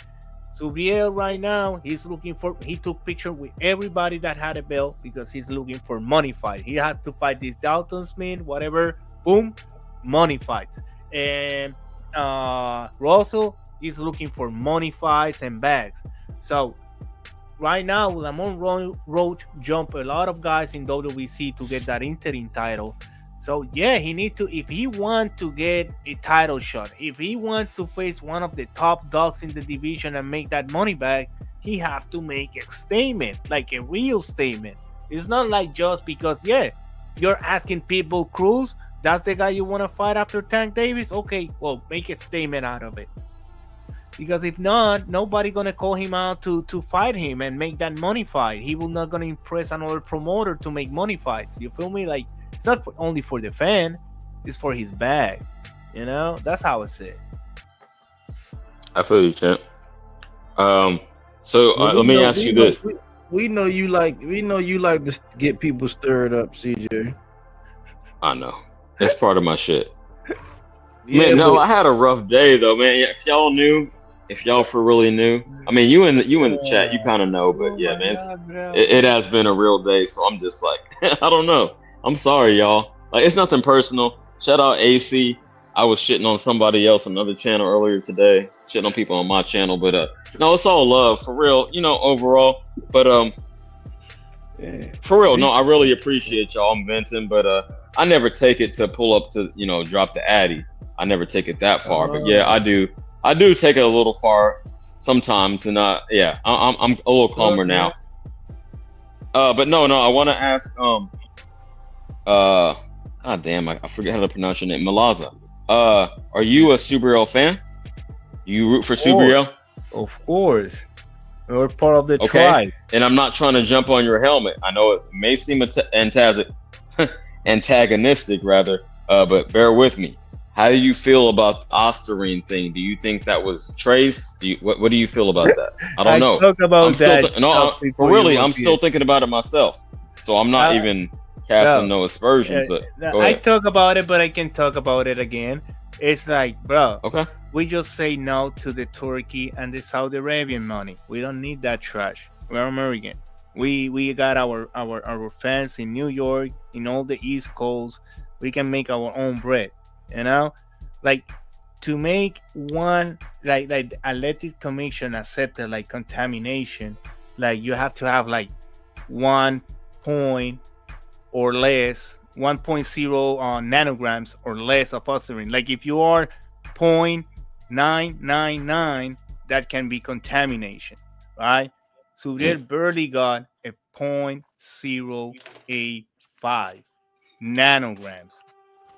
Okay, then second out of it is a bunch of boxers that happened, and that's why athletic commission that got ruled, because it's common to happen. What is in common is a reporter working for the Turkey bring out these news just because they want to cancel it, because they want to mess it up, because they have a match coming up in January 20, so they don't want to, because this fight is selling. Subriel Matias is selling over there in New York. This card is selling like freaking bread.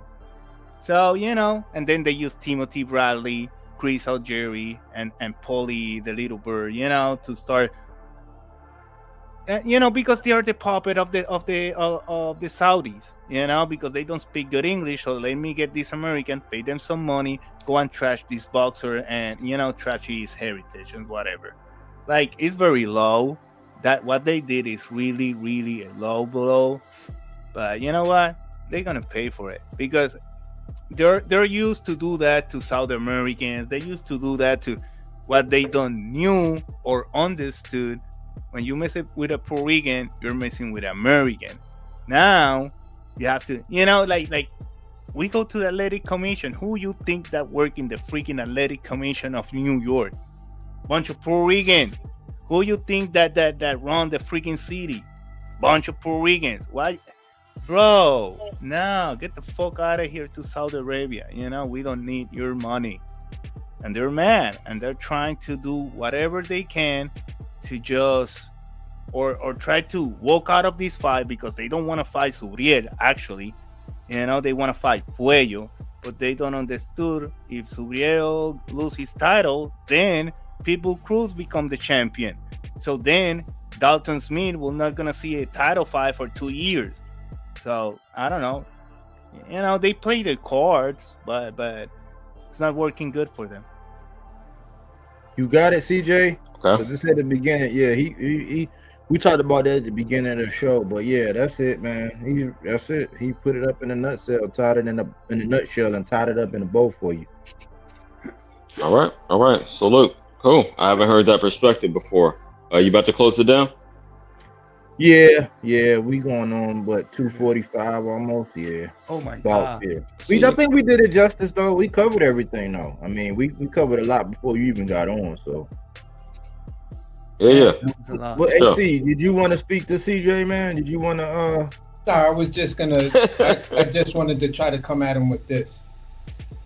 The proper etiquette and having a constructive conversation is. I've seen at points where someone, either myself or Malazar, was about to interrupt you, and then we caught ourselves and was like, "All right, okay, cool," and then there was the follow-up to of God damn, let me cook and let me say and then it kind of puts a person off when you're talking about the etiquette of having a constructive conversation. The point of me saying I'm done with you is because at the very, very core of boxing etiquette is you have your opinion, I have my opinion. For me, I believe in a boxer's TKO. I believe it should be easy for every good or great boxer to pull off the TKO, especially when it comes down to a guy who's stylistically tailor-made for you. You don't have to have the strongest beard to not be TKO'd. I've seen guys with hell of a beards who were TKO'd. So at the end of the day, bro, I'm just saying, when I talk about the sweet science has a stoppage within that bubble of classifying something as the sweet science. That's the technical knockout. That's why it's called the technical knockout. Whether it comes from a fighter retiring on a stool, and that's because he was just outclassed. Whether it's the corner throwing in the towel because the fighter was outclassed. When you want to put in the extra layer of stuff and say, no, it has to have a certain amount of brutality, every TKO doesn't have that level of brutality. And at the end of the day, it's just a matter of respecting both sides of the coin. The inner things as people are talking and things like that, you kind of make a person feel like, hey, listen, maybe I have to turn it up with this dude because at the end of the day, you're not respecting my opinion at the basic level. It's not about what CJ thinks. That's why I made the sarcastic comment before that. Oh, I'm sorry, I didn't know it was your show. So at the end of the day, bro, I don't mind chopping it up with you. I don't mind debating with you. I don't mind getting in that heavy debate with you. But at the end of the day, we still have to respect each other's beliefs and how we view the fight. I can disagree with you on how you see the fight, but at the end of the day, I'm still going to tell you, yeah, that's kind of plausible. I could get that, but this is where I kind of sit on it, and we'll always have a great conversation. Do you feel what I'm saying? But all I'm saying is, remember the boxing etiquette. Remember how you would want things to go on your show. You just have to bring that same energy here. And that's all I'm saying, bro. No disrespect. My internet went out as I was talking and stuff like that. So that's why I came back on and things like that to show I wasn't upset and I didn't rage quit on anything. No, that's cool, but just please stick around for a minute or two while I get my closing statement in. I can appreciate what you're saying. I still disagree that a fighter has to do, and bear with me because it's just a beginning part. I'm going to get to some deeper shit. But I don't agree that a fighter has to do something that no one has done before in order to progress in his career. That was the root of my argument. But I mean, I've been tapped in with the whole community for like the past, I don't know, 2.5 years since before the Crawford Spence.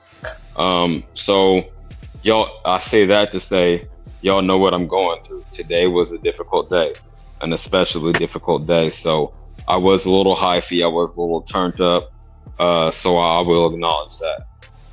But no, I want people to respect my platform. So I get that. I don't think I was too out of pocket, but again, like more, just had higher energy than I normally have, maybe cutting people off more than I usually do. But I don't know. It's all in the game. So I do get what you're saying, but I say that to say that's not normally me, my normal baseline, but it was just, I had to vent a little bit today. So, okay, cool. I can acknowledge that. But we had our little disagreement and, I would be remiss if I didn't say this. The only reason, if you remember right before you said, oh, I didn't know it was your show, it was because I was trying to let someone else on the panel, someone else other than me talk, not because I was grabbing the mic. I was like, damn, this dude been in the background for 10 minutes. I don't know if it's been acknowledged, so let him talk. So it was in a good spirit on that day. Today, I came on some stress shit. I'll acknowledge that. Thanks for having me up, man. But at the end of the day, salute to you, man. If we all cool and we all men, the responsible thing is to point it out, acknowledge it, then we move on. It's no big deal. This will be the thing that attracts people to come up on the panel even more. It's like, I seen you dudes have disagreements and stuff like that, and they handle it right there, and they just keep it moving and talk about boxing. It never goes past boxing. So at the end of the day, it's always good content for the audience and the playback game and stuff like that, and for them to stick around to the end and then hear this dialogue between me and you and stuff like that. It's all gravy. You feel what I'm saying? And boxing talk can be passionate. It is passionate because people have a certain passion for how they carry themselves. People have that passion for their fighter and how their fighter comports themselves, whether in or outside the ring and stuff like that. And it spills over. You feel what I'm saying? It's and at the end of the day, I've been on this panel and I've seen Malazar get frustrated. So, at the end of the day, the passion is there between everybody that pulls up on this panel, even between the hosts. The passion is there. Do you feel what I'm saying? So this is a place where you're supposed, where it's a safe place to be able to disagree and still have the boxing conversation in that disagreement. So that's all I'm saying, bro. There's no disrespect to you. There's no love lost and stuff like that. It's just saying, okay, moving forward, let's just try to keep more on the boxing etiquette side of everything, so the conversation doesn't seem like it's being overdrawn by just two people who are disagreeing on many different points. And sometimes just let it rock, because it might be good for the show and good for the content, because everybody's cooking and making points. Of course I get it. Yeah. All right. Hey, on that note, I'm hungry. I'm out. And shout out Body, shout out AC, shout out Melanzar. I'll be back. Yeah. All right. Take care. How you on the land, Melazar? What's your closing thoughts, bro? Well, my closing thoughts is like, nah, I want to watch this weekend fight. Like everybody, always pay attention. Just don't go for the first fake news that came out there. Come to Bodywork and get the real knowledge of boxing. Because everybody here got their knowledge, and we agree, disagree, but always ended up talking about what Bodywork of boxing. That's it. I appreciate that, Melazar. Good contributions, bro. But enjoy it, man. If we gonna have a couple more lives, at least one or two before the fight. You know how it is, But thanks for the contribution, man. Enjoy your evening, man. We'll chop it up. What you got, AC? Take care. All right, man. Man, great show. Great content. At the end of the day, this is a beautiful card. It's some real toss-up fights here because these fights are, in my opinion, relevant, to the company itself and relevant to the future of each division that these people are going into. Lamont Roach is looking to insert himself into the conversation of the round robin and musical chairs that's going on at 140 pounds. And this is what we want to see. Pitbull is still trying to hold his place. So right now, if we playing a game of chess, there's a knight or a bishop that got Pitbull's rook as a threat, or may have his king as in check or something like that. You got to figure out what you got to do to nullify that and make it happen.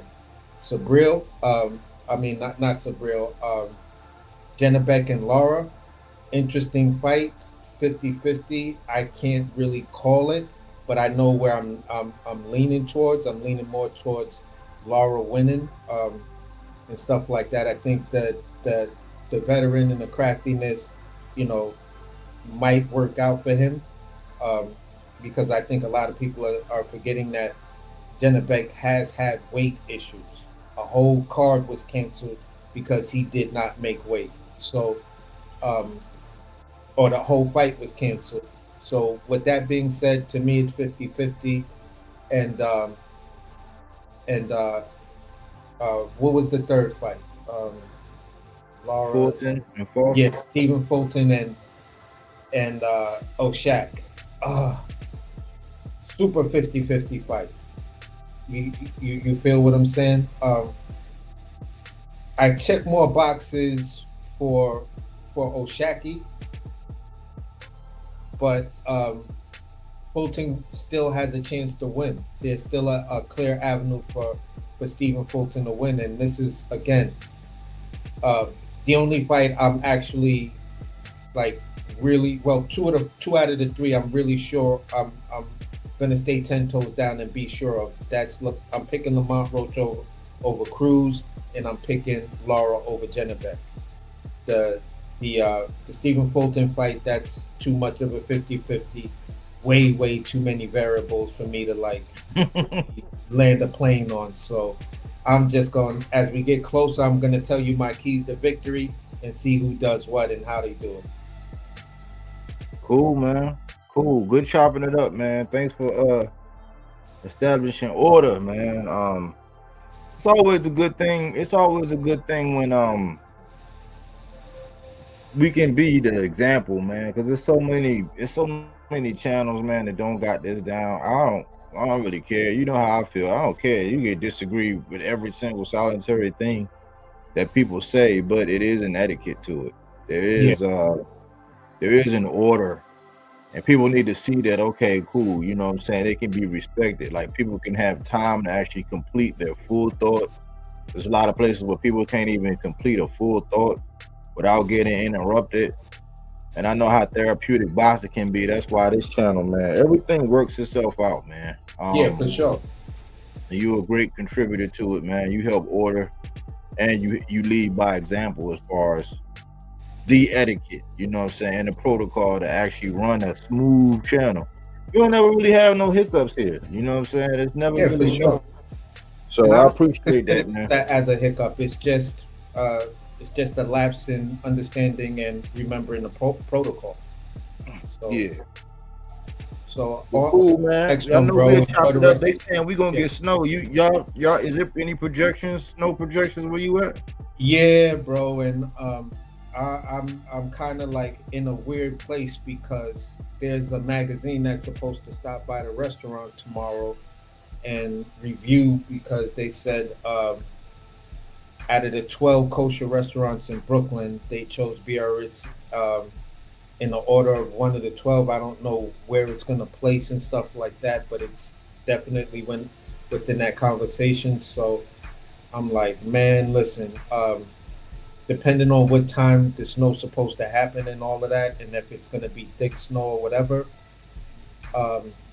it all depends on whether or not I'm actually gonna make it to the restaurant to at least talk to them and guide them through whatever it is that they're looking to cover and chat about. Well, hopefully it work out, man. Yeah, for sure. I kind of believe they've been as well. It's been like the boy who cried wolf for so long. They've been saying it and saying it and saying it, and then on my way home today, I actually seen them actually salting the streets. Them trucks was out there. I said, now I believe it, because whenever they do that, that means it's pretty much coming down. They don't have them out there all the time, but they had them out there today, and it felt like it. It was actually cold enough that you can actually. It felt like it could. So, but I think that snowstorm is probably more of you in New Jersey. Like New York, it ain't. I ain't seeing nothing that's talking about any accumulation. And by the time it hit here, it may fold more over to rain because the temperature ain't right. It's above 32 for the. It's gonna snow, but nothing's gonna stick. It's gonna be like wet rain or fuzzy rain or some shit like that.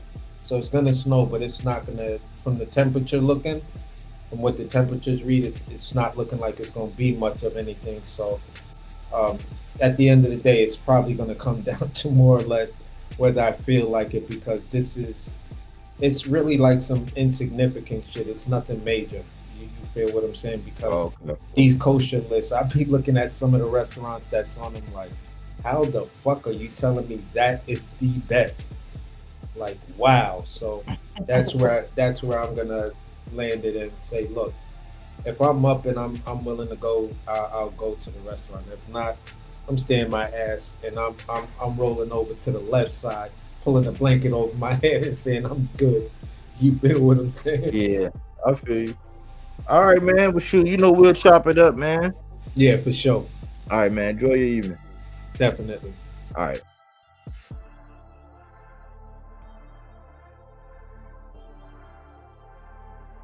Yeah, man.